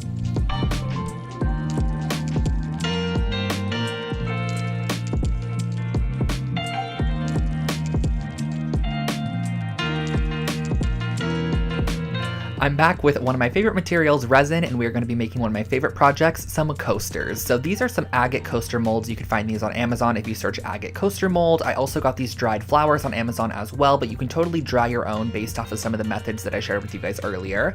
But the first thing that I want to do is go ahead and mix half and half of our resin together. So you're going to want to use equal parts of resin and equal parts of hardener. I just find it a lot easier to measure them in 2 separate cups. That way you know that you have equal parts, because if you don't, it's not going to cure properly. So once you do have them mixed up, go ahead and stir it for a couple of minutes and add your glitter. Now, the glitter goes such a long way, you guys. I thought what I added was a small amount, but it ended up being quite a bit. So I stirred it throughout my resin, and then I poured a thin base layer into the mold itself. That way I can just go ahead and start placing in my flowers and give them something to grip to. So I placed them right on top, positioned them into the position I wanted them to go into, and then I filled and topped it off with the rest of the resin material. You're going to want to let this dry overnight for about 24 hours or so, and once they are fully hardened and cured, you can just pop them right out of the mold, and you have these really, really cute coasters. However, I wanted to elevate mine and take them just one step further, so I'm using some of this brass gilding paint. Just go and carefully paint around the edge of these coasters to give them kind of like a metallic finish on the edge. I just think it kind of locks in the design, and that finishes them off.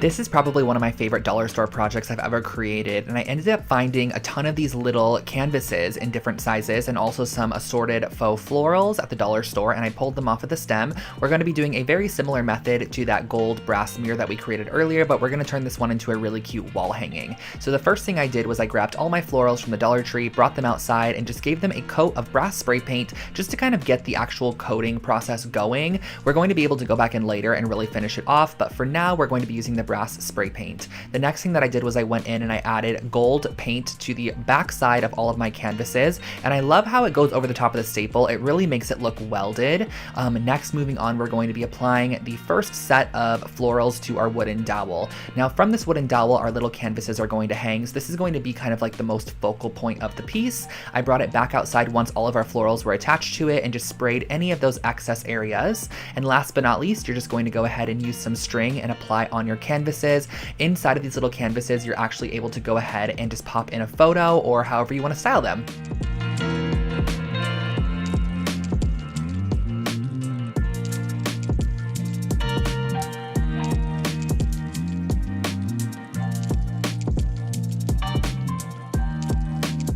One of my most viewed videos on my channel is actually this IKEA hacks video where I turned this Trampa doormat from IKEA into a really cute, just customized doormat. So all you're going to actually need is some black paint and a paintbrush.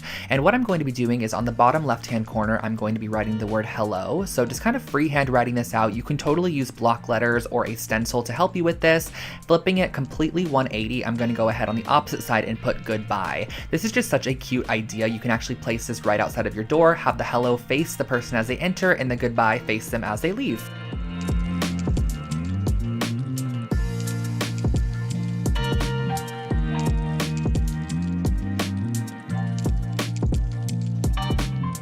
Of course, I had to include a little bit of DIY organization. So I picked up these little folder or paper holders. These are from IKEA. They're just made out of cardboard. And I wanted to transform these into kitchen organizers for my friend James's kitchen. So we ended up going ahead and using some navy blue paper, which matched the color scheme of the kitchen. And I went ahead and just kind of wrote on there what was going to be in each of them. And after I cut them out, I went ahead and added a little white border as well. This is totally optional. You can add it or not, but I just thought it added a cute little touch to the piece. And then all you have to do on the front side of your organizers is just glue them towards the top there, and that finishes off these organizers. They slip nicely into drawers, and you can pull them out whenever you need any of the supplies that are on the inside of them.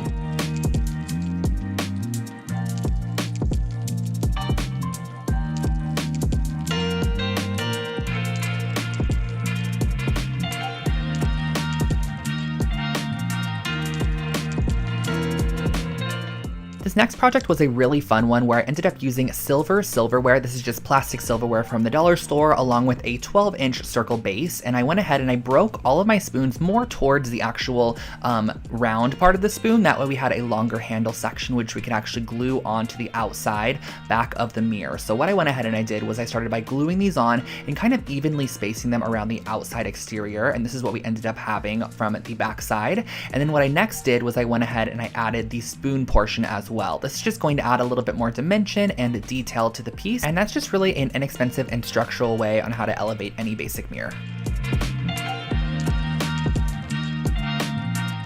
Back into the wall decor and also back into the macrame, we are going to be starting off with a 12 and 14-inch ring for this project, and then I'm going to go ahead and cut out 2-yard pieces of string, which I'm going to then just slip knot onto the top of our 2 rings. You're going to want to have 2 of them to start. Simply cross them over as shown here and do a simple half hitch knot to secure it to the bottom left side and bottom right side of the original knot. So all you have to do for this is just wrap it around once as shown, wrap it around one more time, and then just pull your tail right through that loop that it creates, and that is your half hitch knot.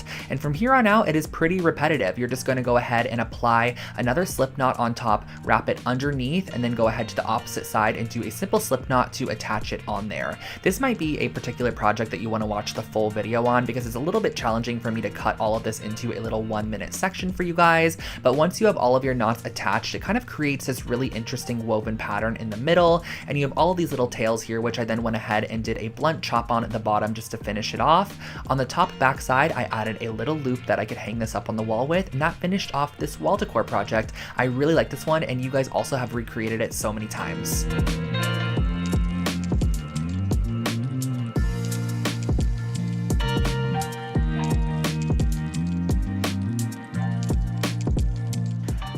Next, we are heading into some of the aesthetic DIYs that I've done on my channel. I absolutely love creating aesthetic DIY projects for you guys, and I do full videos where I take really trendy pieces and kind of turn them into DIY forms. So the first thing that I'm going to be doing is just rolling out a piece of clay into the shape of a face. I also went ahead and kind of pinched the edges upwards just to kind of give it a little bit of a lip on the edge, and then I rolled out these thin tubes of clay that I used to kind of decorate the face. So I went ahead and created this abstract eye shape that transcended down into a nose, added a couple of eyelashes, and of course we had to add a mouth as well. Once that was fully shaped and kind of in position, I went ahead and baked it in the oven for about 25 minutes or until it was nice and solid.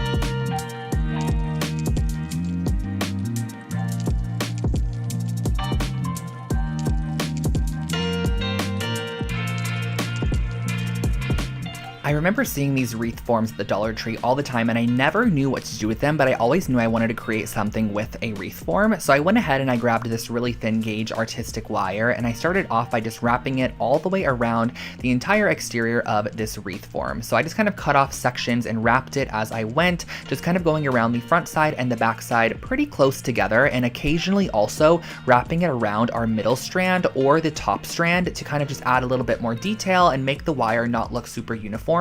So every now and then I would kind of just wrap it around the middle, or I'd wrap it around the top, and it just added a little bit more interest to the piece. So I went ahead and finished the entire round of this piece, and then I went ahead and grabbed some masking tape, and I kind of just placed it randomly every couple of inches around the frame there, and I went in with my gold spray paint thinking that once I removed it, it would be such a cool mixed metal design, and I just honestly didn't like it that much. So I actually went back with white spray paint and spray painted the full piece white and finished it off with some brass gilding paint around the entire outside edge and also the inner rim, and that finishes off your new picture frame.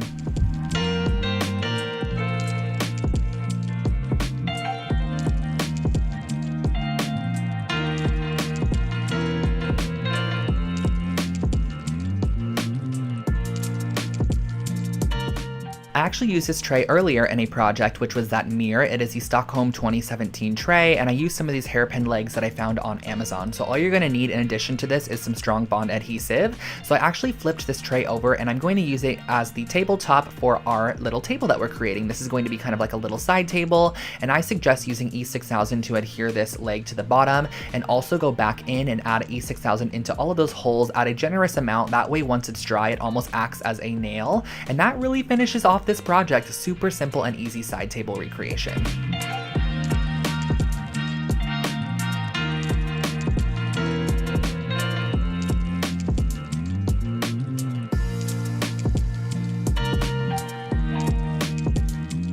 Now this is a super simple way how to create your very own kind of bar cart or little kitchen island section for a small apartment. So I went ahead and I picked up this Mulger little rolling unit, and I realized that I wanted to have it kind of have black accents along with the wood accents that it's originally made from. So I kind of mapped out where I wanted my black to be on top of this little reference drawing, and I also grabbed some of these hooks as well, along with some black spray paint. So I brought all of the pieces outside that I wanted black, and I gave them a nice coat of the matte farmhouse black spray paint, which is my favorite color from Rust-Oleum, and I did it on all of the sides. This was so satisfying to spray paint. I also went ahead and grabbed some of these little wooden trays, which I used on a former project as well. I used them as the legs once again, so just making sure to flip them in all directions and give them a nice generous coat of the black spray paint. And once they have fully dried, you can go ahead and reassemble your entire piece. What I did was I just went ahead and followed the instructions, reassembled it as is, and I just love the details of black. On the bottom of this piece, instead of using the rolling wheels, I actually went ahead and secured on those new legs and added a couple of hooks to the side. That way we could hang on a little cutting board. This was also from IKEA.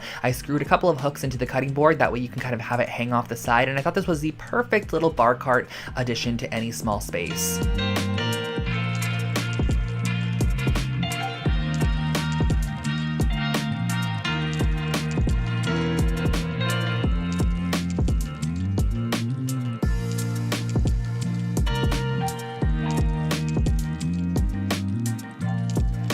For our next project, I wanted to share with you guys how to create your very own knobs using clay and also these really cute photo holders. So the first thing I did was I kind of created a chunky ball, and I just honestly inserted a screw on the inside, and this is going to be a knob for a dresser. I'm going to create a triangle shaped one as well. And then right here, I'm kind of just creating a disc and using a popsicle stick to create a slice down the center. This is going to be our little photo holder or memento holder. So you're gonna wanna go ahead and bake these, and once they come out of the oven, you could just simply paint them as you'd like. I use my brass gilding paint on the round knob to kind of give it a hammered look, and then on the smaller one I painted it pink, added some white details to give it that ceramic vibe, and last but not least I just left the actual picture holder completely raw.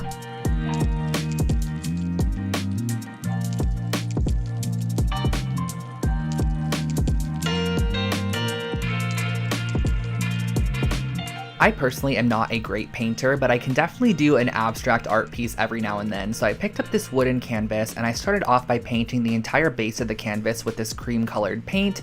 It kind of has like a little bit of an orangey peachy tone to it, which I love. And next what I went ahead and did was actually go in and mark around the edge about a 1/4 inch in. That way I could tape it off, because I'm going to be adding a yellow kind of squiggled section to the bottom here. And what I mean by that is I'm going to kind of create a line that's a bit more organic and free flowing towards the top there. This is kind of emulated off of a mid-century art piece that I've seen. So on the left side, I'm using some black dots to kind of just create a abstract pattern. And then on the right side, I'm filling in all the blank space with some lines. Now on the far left side, I kind of messed up here. I did too many of those dots. So I just went back in and kind of just covered them up with our original cream colored paint. And that finishes off your wall art.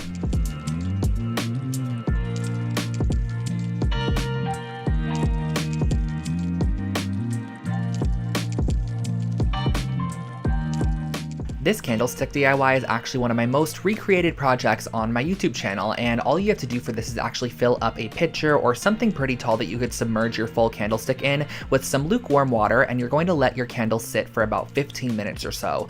Once they come out of that water, they're actually extremely malleable. They almost are like a wet noodle in a sense that you have a little bit of time to shape them however you would like to. So it's really fun to be able to create these very organic and abstract shapes with your taper candles, and it just makes them a little bit more interesting. You can even go in with a rolling pin like I did with this one, flatten down the wax a little bit, it's not sticky at all, and then go in and twist it to create a funky twisted candle. So there are a ton of different alterations that you could do for this particular project. I also went ahead and kind of created this looped candle. And lastly, I used 2 purple candles to kind of create this standing, it's called a duo candle, where basically the bottom base is kind of twisted and then it has this really cool kind of double-sided candle, I guess you could say. So I went ahead and I tried to melt them together, but it honestly didn't work. I ended up just kind of gluing them together with some hot glue and finishing it off with a little bit of wax. And that is how I finished off all of these really cute abstract taper candles.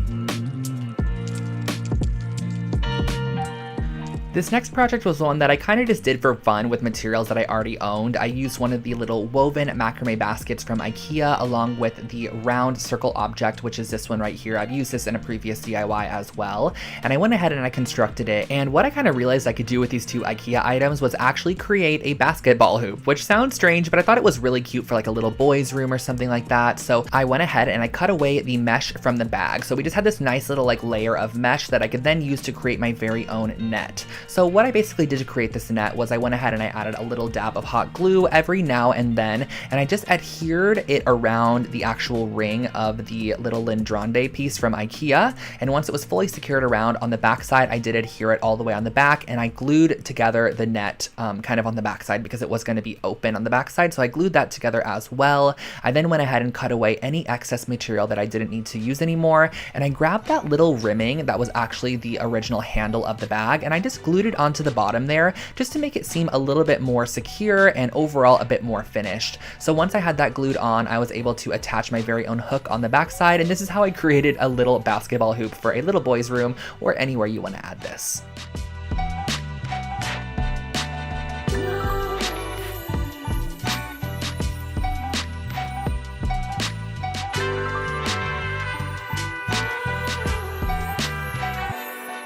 Now this next project was a super cute idea, and I'm going to share with you guys how I would probably do it a little bit differently. So I started off with this plate holder from IKEA, and I cut one side off of the plate holder so that I had the little middle stick sections attached to one side still. So as you can see, this is the piece that I'm going to be using.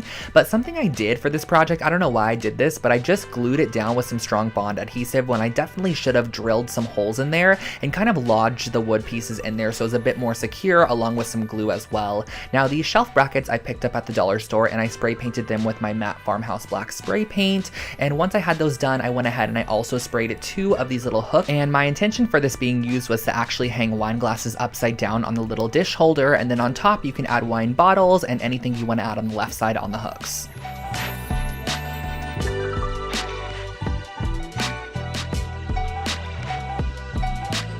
This is another project that I actually created a couple of years back, but it is still so cute. I wanted to share it with you guys once again. So I found this cotton-filled cording. It was a very weird kind of like cotton-filled fiber mesh strand. I don't exactly know what it was, but it made for a perfect base for any coaster. So I kind of spiraled it up into these coaster shapes, and then I wanted to add a little bit of detail with a needle and thread. So I grabbed these tiny little copper seed beads and I strung them on my needle and thread, kind of just transferring them down and actually gluing them in the divot of our spiral. So I just glued these all the way around in our spiral. This was inspired by an Anthropology coaster set that I had seen that cost over $100. I wanted to recreate my own, and that's exactly what I did.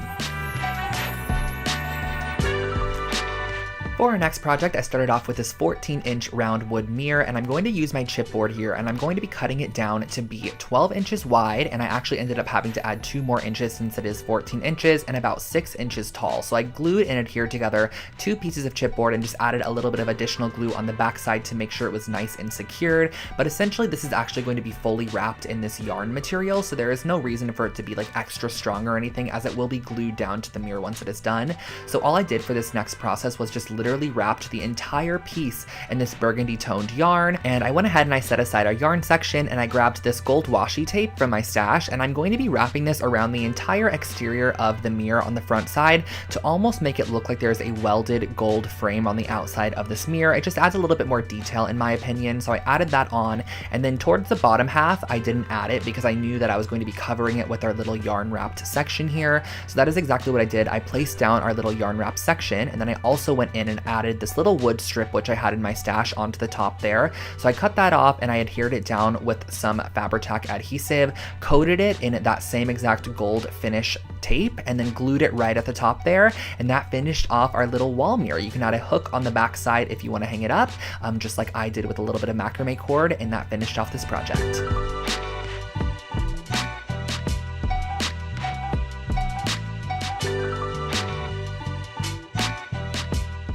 This next project blew up on TikTok, and I knew I wanted to recreate it here on my channel, so I actually grabbed 2 different gallons of soda. This was actually just ginger ale gallons, and I went ahead and I cut the tops off with an X-Acto knife, and I grabbed this fairy light pack. Now, this fairy light pack was from Amazon, and if you plan on running this all the time, I do suggest getting one that plugs directly into the wall as opposed to a battery-operated one, which you're gonna kind of have to hide the cord down the wall if necessary.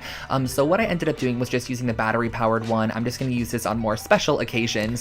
So I went ahead and I glued the battery pack on the inside and glued the 2 pieces together, and then I added a string which is going to be used for hanging it up. I suggest gluing down the string first rather than adding the polyfill, because the string honestly is kind of hard to find once you add all of that polyfill, so make sure to add your string first and then go ahead and just apply clumps of this polyfill material, which is essentially what you use to like stuff a doll or stuff a stuffed animal with, or a pillow. I just glued this on around the outside. And a little tip for you guys that I learned from somebody who actually creates these is to use hairspray to make sure that your polyfill stays together. So you can spray hairspray on it as if it's actual hair, and it will kind of make it stay together a bit more.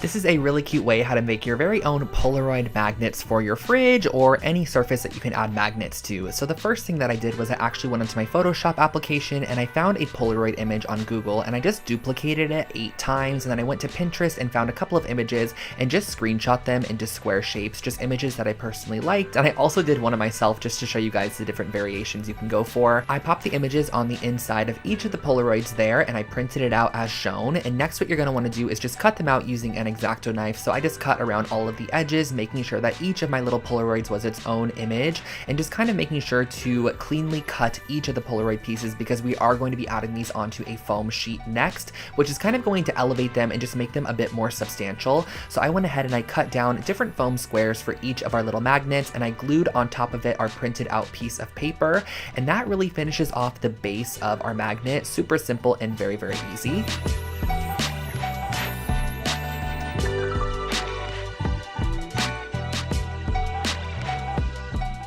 The last step in creating these magnets is just to apply a little magnet on the back side. I just use these little circle ones from the craft store, and you can hang these up on your fridge or wherever you'd like.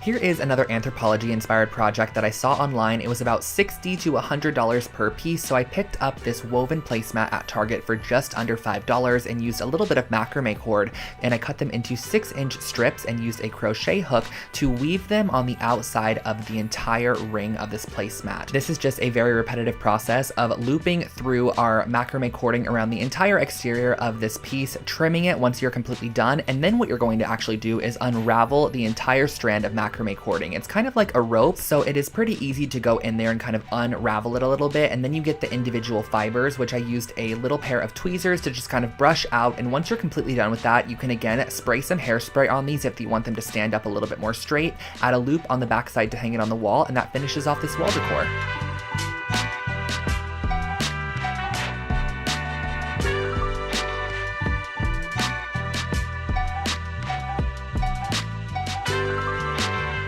This is a super easy hack to make your very own sea glass vessels. So I got a couple of glass vases from the dollar store, and I'm going to be mixing some Elmer's glue with just some basic food coloring to create basically a colored Elmer's glue.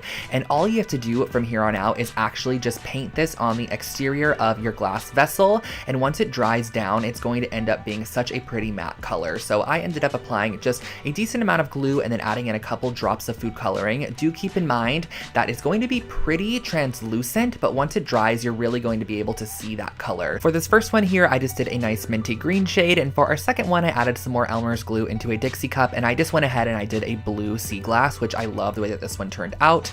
I went ahead and I applied a nice coat on the outside of our vessel, and then you're just gonna let them dry, and once they are dry, they look super cute like this.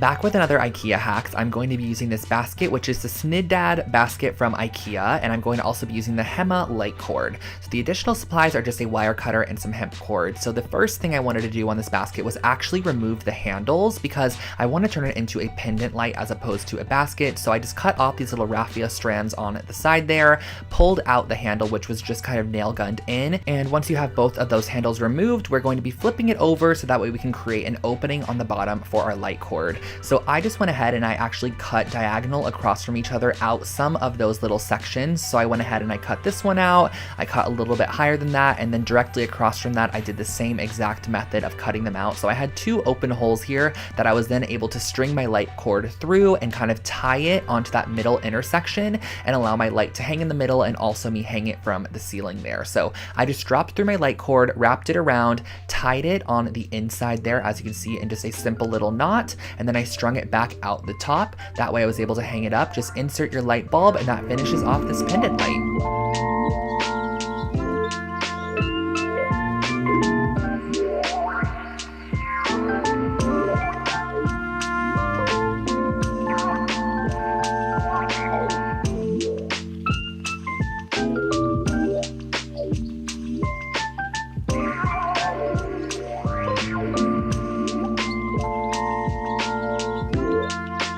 When it comes to shelf styling, I love these kind of geometric brass or just metal objects. I think they're so much fun. So I ended up creating my very own using these wind twisters from the dollar store. This is what they look like originally. They are so ugly, but I actually glued a couple of them together to start, and I used a wooden dowel as kind of the base for our little structure. So I'm going to be sticking that through, applying some hot glue, and just hot gluing down our wind twister onto it.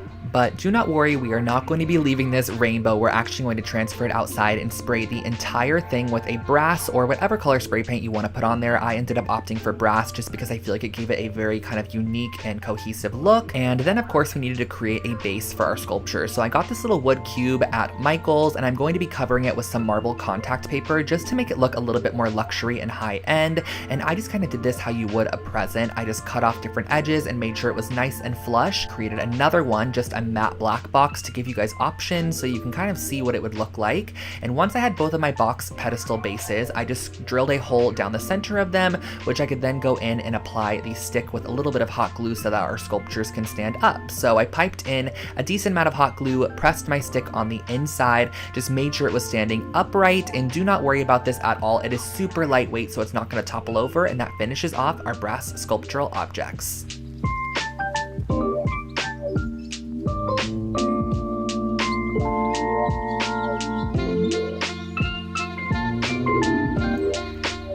If you're into geometric shapes and 3D art, this one is perfect for you. So I basically went ahead and I grabbed these little wooden dowels here that I got at Michael's, and I'm going to be creating some pyramids out of these. So I actually, again, work on parchment paper for these kinds of projects. That way I can easily peel them off once I am done. So I believe that I ended up creating about 7 of these pyramid shapes, and I'm going to be painting 3 of them pink because we are also going to be going onto our canvas and taping off a diagonal section, which we are also going to be painting that same exact pink color. So on the smaller side, we're going to be painting the pink side and adding 3 of our little pyramids that we also painted pink onto that side. On the opposite side, we're going to be adding just our wood pyramids just opposite that, and that really finishes off this art piece. It's super simple, but also very fun.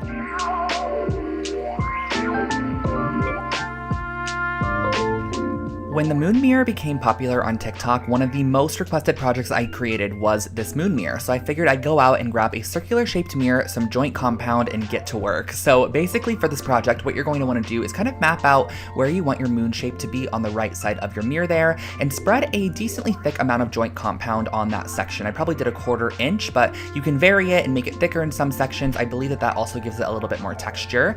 And next, what you could see me doing is actually going in with a sea sponge, and I'm going to go ahead and just create some some nice texture throughout the area. And lastly, you're going to want to go in with a squirt bottle and just spray vigorously in spots to create craters in your moon. I used some paper towels to just absorb any excess water and went back in with my spatula just to smooth out some sections and add some more joint compound to other sections to kind of create an elevated look. You're going to want to let this dry overnight, and as the joint compound dries, it actually cracks a little bit, which I think gives even more texture and dimension to the moon shape. So what I'm going to be doing next is mixing up a little bit of brown acrylic paint with some white to create kind of an off-whitish color, which I'm going to go ahead and paint my entire moon shape with just to give it a full coat of one solid color. And then I'm also going back in with a little bit of diluted brown and just some other whites and spray paints, whatever I want to add in here just to kind of add texture, and that finishes off your moon mirror.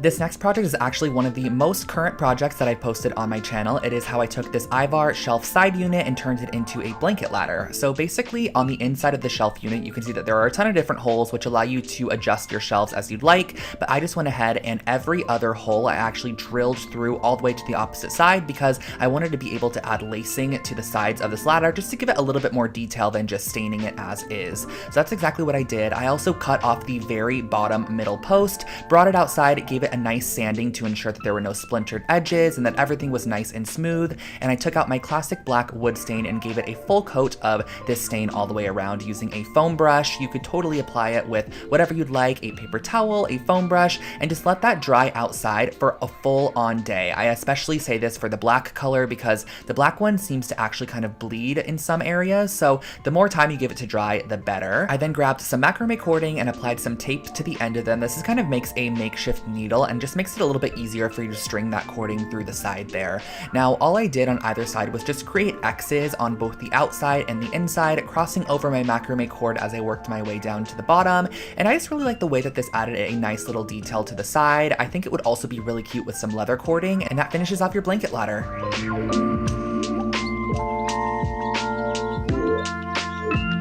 For our next project, we are jumping into something a little bit more intermediate when it comes to macrame. I know some of the earlier projects were a bit more simple, but what I'm going to start off by doing is just cutting some long strands, 6-foot strands, and you're going to need 8 of them. I then went ahead and tied all 8 strands into a knot, and this is going to be our very bottom section, so I suggest that you kind of separate them in sections of 2 and create a plus sign with your macrame cord. Now, what you're going to start off by doing is creating a sequence of square knots once again, which is just right over left and then left over right. That's how you create a simple square knot, and I just made these probably about 2 inches from our base section. So we kind of have this little flower shape. Then grabbing neighboring strands, you're going to do the same exact thing, creating a square knot with 2 neighboring strands about the same distance that you created with your first ones from the center knot, and just make sure that they're as even as possible. This will just make your macrame look a lot better in the end.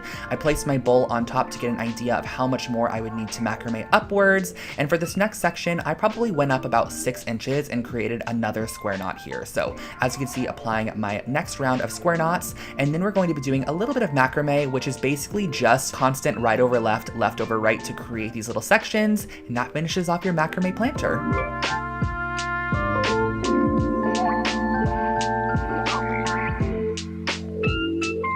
Now this project was a really fun texture that I kind of recreated using some of this lightweight spackle from the dollar store. I also used this glass vessel as well, also from the dollar store. But basically I scooped out this spackling material and it almost has this like moon sand kind of a feeling to it. It feels almost like clay, but it's not too wet, but it's also dry. It just has a very odd texture. So I figured, why don't I try going ahead and applying this to the entire exterior of one of these glass vases and creating almost like a stone finish vase. And this piece only cost me around $3 to create. I used 2 full canisters of that spackling mixture. I also went ahead and applied it on the inside top rim. Once it dries down, it looks like this.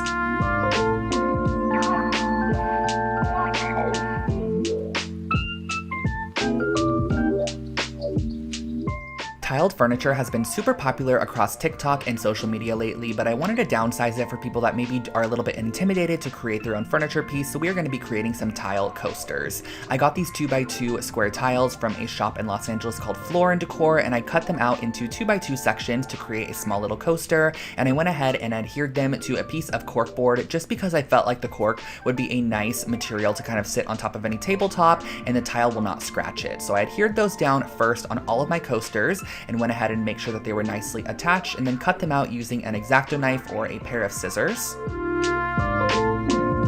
I brought out some acrylic paint just to see how this would work on top of the tiles, and I can tell you guys it worked perfectly. All I did was 2 to 3 even coats of this acrylic paint on top of the tiles and also on the sides there. So this is my second coat that I'm applying on, using my heat tool to dry it down. And then what I actually did was went in with a Mod Podge hard coat and did 2 full coats of this hard coat across the entire top and sides of our coaster. This makes it water and weather resistant. And then I brought out my grout, which I've used in a lot of different projects that I've done tiling in the past. This is just a nice warm gray grout, so I applied it with my finger into the grout lines, just kind of evenly dispersing it, wiping away any of the excess. And then what I did in the end was I actually used a little bit of caulking and I just applied it to the sides to give it a nice clean finish, and that finishes off these coasters.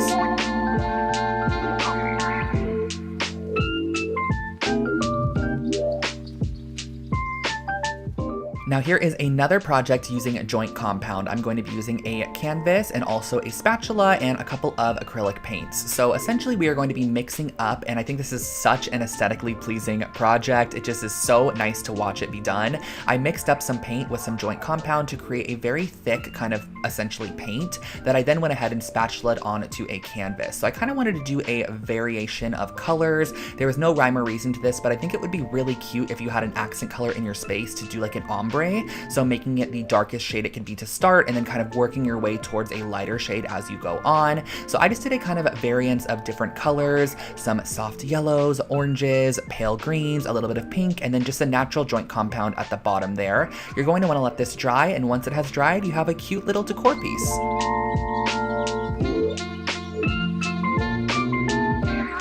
I think this next project is one of my favorite pillow DIYs that I've done on this channel. I think it just turned out so cute. I basically ended up using some of this wool roving yarn and cutting them into 3 strip sections because I'm going to be ending up braiding them and turning them into little pieces that we're going to be decorating on top of the pillow. So I started off by tying a knot and leaving just a little bit of a tail on there because we're actually going to be using that as a tassel in the future. And I'm just going ahead and doing a simple braid down this entire section here. Now you're going to need 6 pieces that are 14 inches braided length, and then you're going to need 2 sections that are 4-foot braided length. So once you have all of your strands created here, you're going to go ahead and start decorating your pillow. I'm going to be using Fabri-Tac adhesive, which is a fabric glue that works really great, and kind of following this pillow that I found on Wayfair, but it was $120, and I was like, we can easily create this for way less. I think this project ended up costing around $15 to create, and I used my Fabri-Tac to adhere down my little strips along the front of the pillow. Once I reached the end as well, I went ahead and I just tied them in a knot. That way I kind of had a little bit of a tassel hanging off the side of the pillow. And as you can see here, I'm cutting those tassel edges, and that really finishes off this pillow. It turned out so freaking cute in the end, and I think this is a really fun project.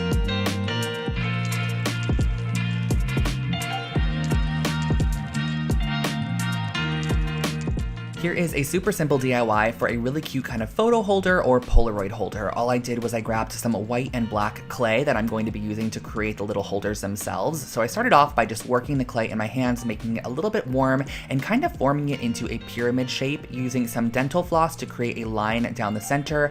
That little dental floss line that we created is going to be able to hold your photo. You can kind of slip it in that line once it is baked. I also went ahead and used some black clay because I wanted to create almost a marbled looking one. So I mixed together a little bit of black, or I guess a lot of black, and a little bit of white to create more of a black based marble pattern. So I twisted it up, kind of molded it into the shape that I wanted it to be in, used my dental floss to again cut a line and just create the nice edges on that pyramid shape there, popped them on a cookie sheet and just baked them in the oven for about 20 minutes, I would say. And then once they came out, you can add any additional details you would like on there as well. So I went ahead and wrapped one of them with some washi tape and used a little bit of my brass gilding paint to go ahead and paint the top of it as brass. Allow that paint to dry, and you can slip your photos or Polaroids in these and store them on a desk or shelf.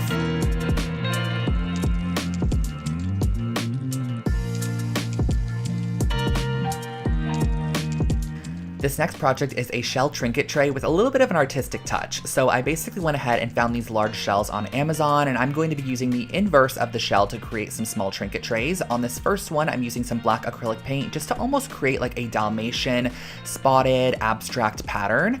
On the second one that I'm doing here, this one's going to be a little bit more funky. I'm kind of following a retro modern pattern and using some pastel tones to map out the pattern on the inside. I'm just doing some horseshoe shapes, kind of some fish shapes, some rings, some lines, some clouds, whatever you have, you can just create them as you would like to. I also went ahead and kind of created this pink ombre shell, and then you're going to want to seal the entire piece, that way it's nice and finished off. So I'm using the same Mod Podge hard coat I used on those tile coasters, going in and just painting the hard coat on the top. I suggest doing 2 full coats of this. Once you have it dried down, you have your finished off little shell trinket trays.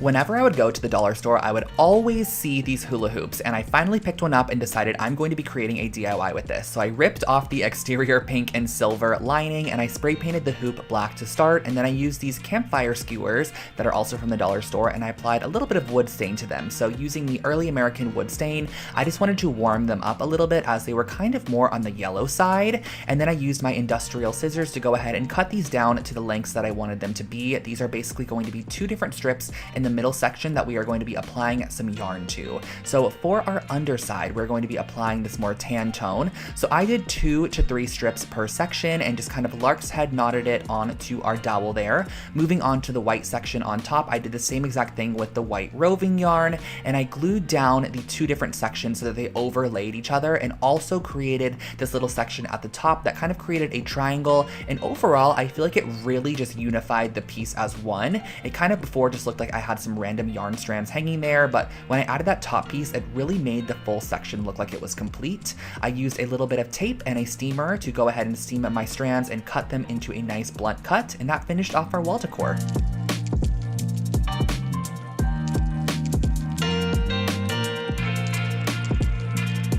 I absolutely loved the way this wall decor piece turned out. It was so freaking cute. So I went ahead and started off by taking this little balsa wood piece that I got at the craft store, and I cut it into a 2-foot long section. So using my saw, I cut that down, and then I went ahead and I cut a ton of pieces of macrame cording at the same exact length. I believe for this project, I cut them to about 4-foot long sections, but you can totally alter it as you would like to. And using some hot glue, I went ahead and started placing down my strips. Now you're going to want to figure out how many strips you want to have in your first section, because we are then going to be transferring them over to the opposite side and gluing them down. So you're firstly going to want to figure out how long that section of macrame glued down is. It was about 10 inches, so I measured in 10 inches on the opposite side, so I knew where to start gluing down, because you're going to want to basically start with your first strand that you glued down, glue that first strand down to your 10-inch marked section on the opposite side, and continue along.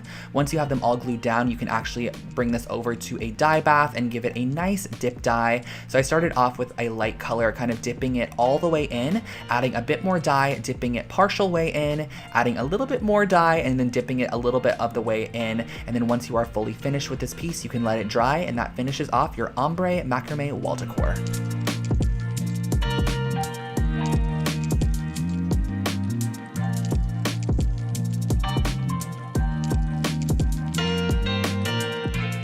Here we have another fun Lol Howls IKEA rug hack. This is using the same exact masking tape we used prior. This one is actually a little bit wider than that one, but I started off by taking a 12-inch strip and finding the exact center of the rug and placing down my 12-inch strip in a horizontal fashion. Once you have your 12-inch strip placed down, everything else just kind of comes from there. You're going to want to go ahead and place down your tape as shown here. Now, I just went ahead and made sure that every section that did not have tape was exactly 2 knots wide. That way, when we sprayed our black on there, there was more of the actual natural part of the rug as opposed to the black there. I wanted the black to be a little bit more just like not as present as the natural jute itself. So I went outside, sprayed it with some black spray paint so that way all those sections were covered, brought it back inside once it was dried, and pulled off all that tape to reveal your brand new rug pattern. This one ended up being a really cool kind of abstract geometric rug, and I love the way that it turned out.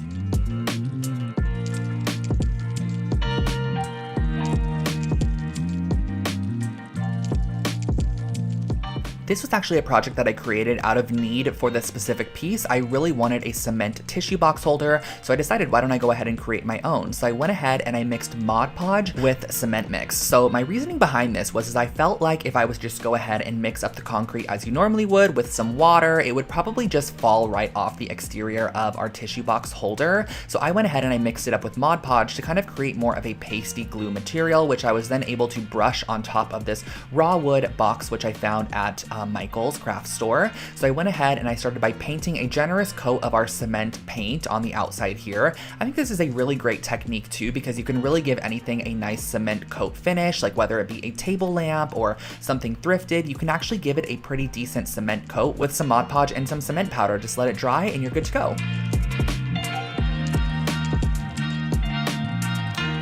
Wow, you guys, we have made it to project 90, and this one is a really, really cute one. I ended up getting this bubble mold off of Amazon. It is basically a bubble candle mold, and I went ahead and I started off by piercing a hole in the bottom middle using an embroidery needle. That way I was able to string a wick through this area because I'm going to be melting down some of this soy wax in a double boiler method where you basically take a pot, fill it halfway up with water, and then put your wax inside of a vessel that is glass or whatever material you have. You're going to place this in the inside of the pot and melt it down as you go. So just kind of melting it down slowly and gradually until you have all of the wax melted. And I also knew that I wanted to add color to this candle. So I started off with the brown kind of oversaturated wax pellets. I found these on Amazon. They are basically just meant for coloring your wax candles. So I went ahead and I dropped a couple drops of the brown in there. And then it was time to go ahead and pour the wax into our mold. So as you can see here, I kind of created my very own mold holder with a paper cup. However, I do not suggest this because the weight of the wax inside of here actually ended up indenting the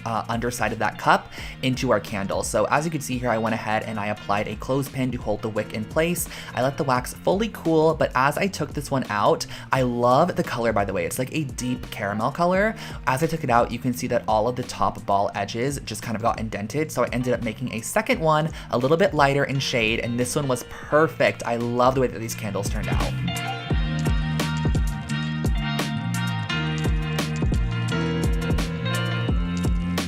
This next project is one that you might not believe is a dollar store based project, but it really is. I got this outdoor wooden picket fence from the dollar store. It was $1.99, and then I went ahead and I used my jigsaw to cut off all of the kind of pieces that were sticking off of the middle section, so you're ending up with a piece that looks like this. I then went ahead and grabbed some sandpaper just to sand down any of those cut edges to ensure they were nice and smooth, and I brought out once again my classic black Varathane wood stain to give this an entire coat of this classic black stain.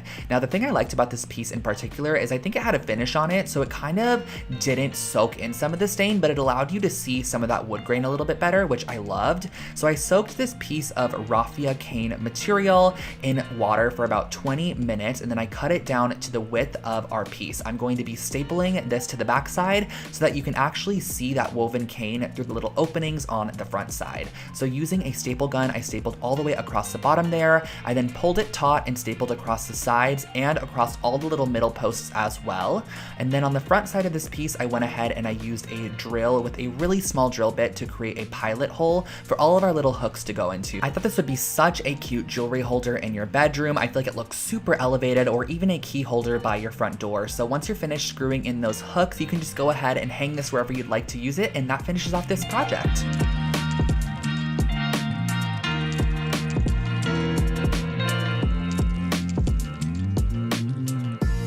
This is a really fun kind of artistic, artsy hack on upcycling old prints that you might not like anymore, or old art in general. This is also a great way to take thrifted art and just make it look so much more interesting. So what I actually did was taking the entire art piece in the frame itself, I went ahead and I taped off a diagonal section and then taped off any area that I didn't want my spray paint to hit.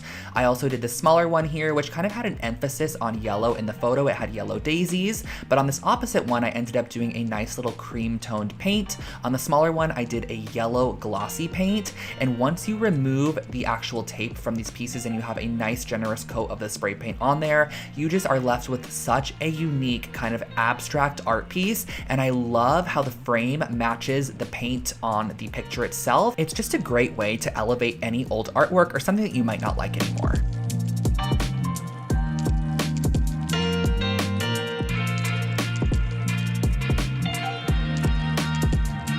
For our next project, I wanted to share with you guys how to make some really cute cement or concrete planters. So I started off with some of this cement mix. Now this is not the cement mix I currently use. This one has so many large rocks in it. I actually suggest getting the pre-sifted cement mix that comes in the tub from Lowe's or Home Depot. And what I ended up doing was just mixing this with water and turning it into the consistency that I want it to be, and then pouring it into a foam cup, which is going to be the mold for our planter. Now pressing inside of that foam cup, I am applying a little kind of solo shot glass, which you're going to want to weigh down with a couple of rocks or heavy stones. That way it sits in the middle of your cup and allows it to dry, and this is going to be the mold base for your piece. So once it has fully dried, you could remove that inner solo cup. You have your little place that you're now going to put your plant inside of, and you can also cut away the foam cup from the exterior. I can definitely say that foam cups really create a beautiful mold for any project. It's very, very smooth in the end, and I like the finish that it gives. So sanding that top rim just to kind of give it a finished off look. You could then go in with a little bit of paint to add a detail, or just leave it as is. So on the side here, I used my silver gilding paint, and I just painted the side of this silver, making sure I had a nice straight line with my tape. You can also do it horizontally or vertically, but once you have them all taped off, these are your finished concrete planters. If you're in need of a boho pendant light, I have you covered with this IKEA hack. I basically ended up using 2 of these wooden bowls that you could find in the kitchen section with a large hole drill bit, because we are going to be drilling through the exact center of both of these bowls, both the large one and the small bowl. And next what you're going to want to do is go ahead and start stringing some wooden beads onto a jute cord, or whatever cord that you have that kind of matches the color tone of your bowls there. So to get our pendant shape, I'm actually going to be gluing the bowls on the outsides together. So as you can see, it's kind of creating this almost very, I guess, light shape. I feel like this is a very kind of mod light shape. And around the center section where we added the glue, I'm going to be tying on our wooden beads. That's kind of going to add our boho element to this piece. Now for our light cord, I picked up a basic light cord from IKEA, and I ended up wrapping the entire cord with our jute rope. That way it just matched the aesthetic of our pendant light to start. You're going to go ahead and glue this directly down in the center, applying a generous amount of Gorilla Hot glue. You're just going to want something very industrial strength.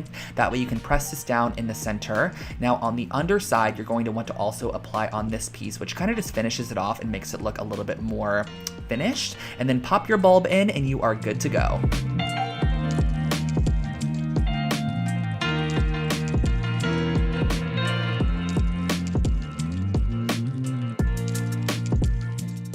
This is my first time ever trying punch needling, and it was so much fun. I loved it. I basically used an embroidery hoop with some monk's cloth, which is the proper material you're going to be needing for punch needling. I cut away any of that excess on the outside of my embroidery hoop, and then I went ahead and started to draw out the design that I wanted to go for. So I kind of wanted something a little bit abstract, a little bit geometric. This was my first time, so I didn't want anything too complex. And using my punch needle tool, which you could find these on Amazon, you're going to string through the yarn of choice that you're going to go with, and start with the outline of your shape first. So I went ahead and did this larger half circle shape with this orange color. I did the outline and then I filled it in on the inside. Now what I can give you tip wise for punch needling is just to make sure that you punch all the way down. That's what's going to create the loop on the opposite side, and make sure that none of your rings come out as you go along. So I went ahead, I did the white middle section. I also added this little tan section, and then I did a yellow border all the way around the exterior, and then I filled in the white with the yellow as well. And then once you are finished off, you can cut away any of that excess monk's cloth on the back side, and that finishes off your wall decor piece.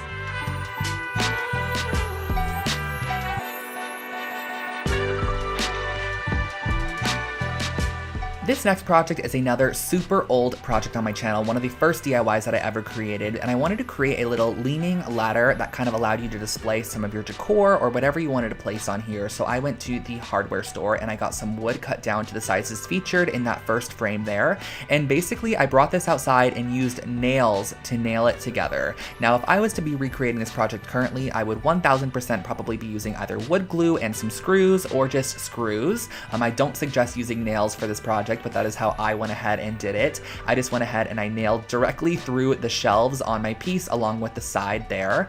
Nailed 2 nails into each section, and I just moved my way along, placing shelves where I wanted them to go and using 2 nails to secure them into place. Super simple and easy, and I styled it like this.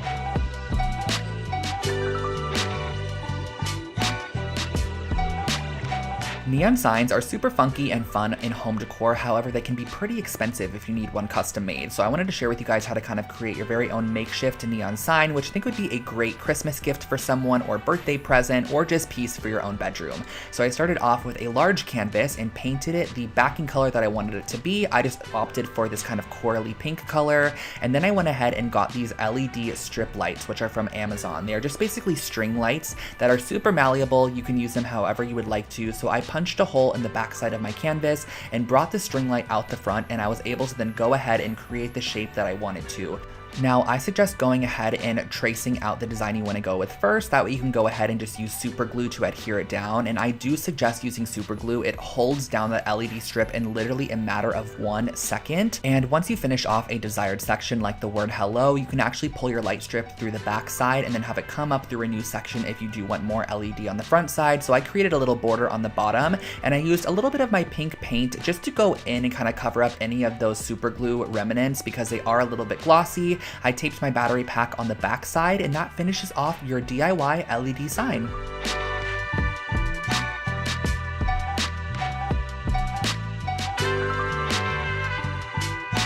Here I have another fun dollar store project for you guys. So I found these little plant pots at the dollar store. They're basically just like the pots that would essentially be used when plants are first starting out. You kind of grow them in here and transfer them into soil. So I ripped them all apart, and I'm going to be boiling them down in some water. This literally looks like beef. If you guys watch the full tutorial of this project, I talk about how it looks identical to roast beef, and that is basically what it is. But we are going to be using a mixer here to mix it up in a bowl and break down all of our paper fibers, because what we're going to be doing is creating a paper mache bowl using some joint compound and some Elmer's glue. So mixing that into our material to start, which is basically our broken down paper fibers that is all heated up. We're going to want a nice mushy material. Next, you're going to want to go ahead and find some form of mold. So I found this large IKEA bowl. I used some oil on the exterior of it and also added some cling wrap on the outside as well. That way our piece would not stick in the end and it would just nicely come off. So scooping a large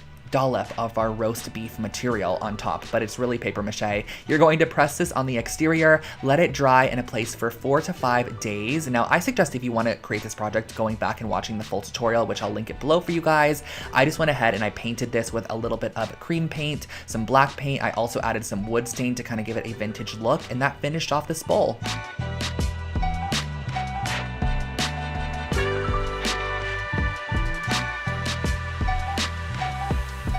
Project 99 is another oldie but goodie, you guys. I'm going to share with you how to create a cute little jewelry holder using some cement mix. So starting off, I'm mixing up my cement as I normally would with some water to create the consistency that I want to go for.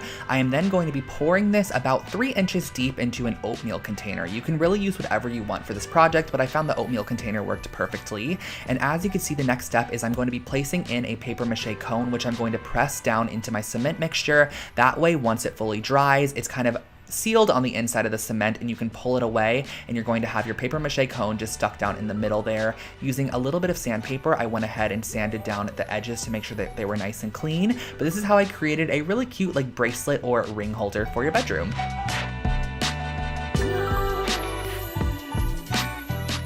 And our last project is a very fun vase project using this pool noodle that I found at the dollar store, along with some of the lightweight spackling from the dollar store as well. I just went ahead and I actually coated the outside of this pool noodle using our lightweight spackling to almost give it a ceramic finish. I really wanted this piece to kind of give off CB2 or Urban Outfitters vase vibes that you would buy for like $150. Now, I went through so many processes of spray painting this piece. I started off with black to start, and I was honestly not a fan. So then I went in with this stone finish spray paint. I sprayed this on there, gave it a generous coat of the stone finish, and once again, I was not the biggest fan. It kind of just had this odd colorway to it, and the black wasn't fully coated. So then I brought it inside and I used some white acrylic paint mixed up with a little bit of tan acrylic paint, mixed that together, and then I fully coated my piece with this paint, and I loved the way that it turned out. It totally finished it off and made it look like a really funky retro vase. You can pop some florals on the inside, and that finishes off your vase project.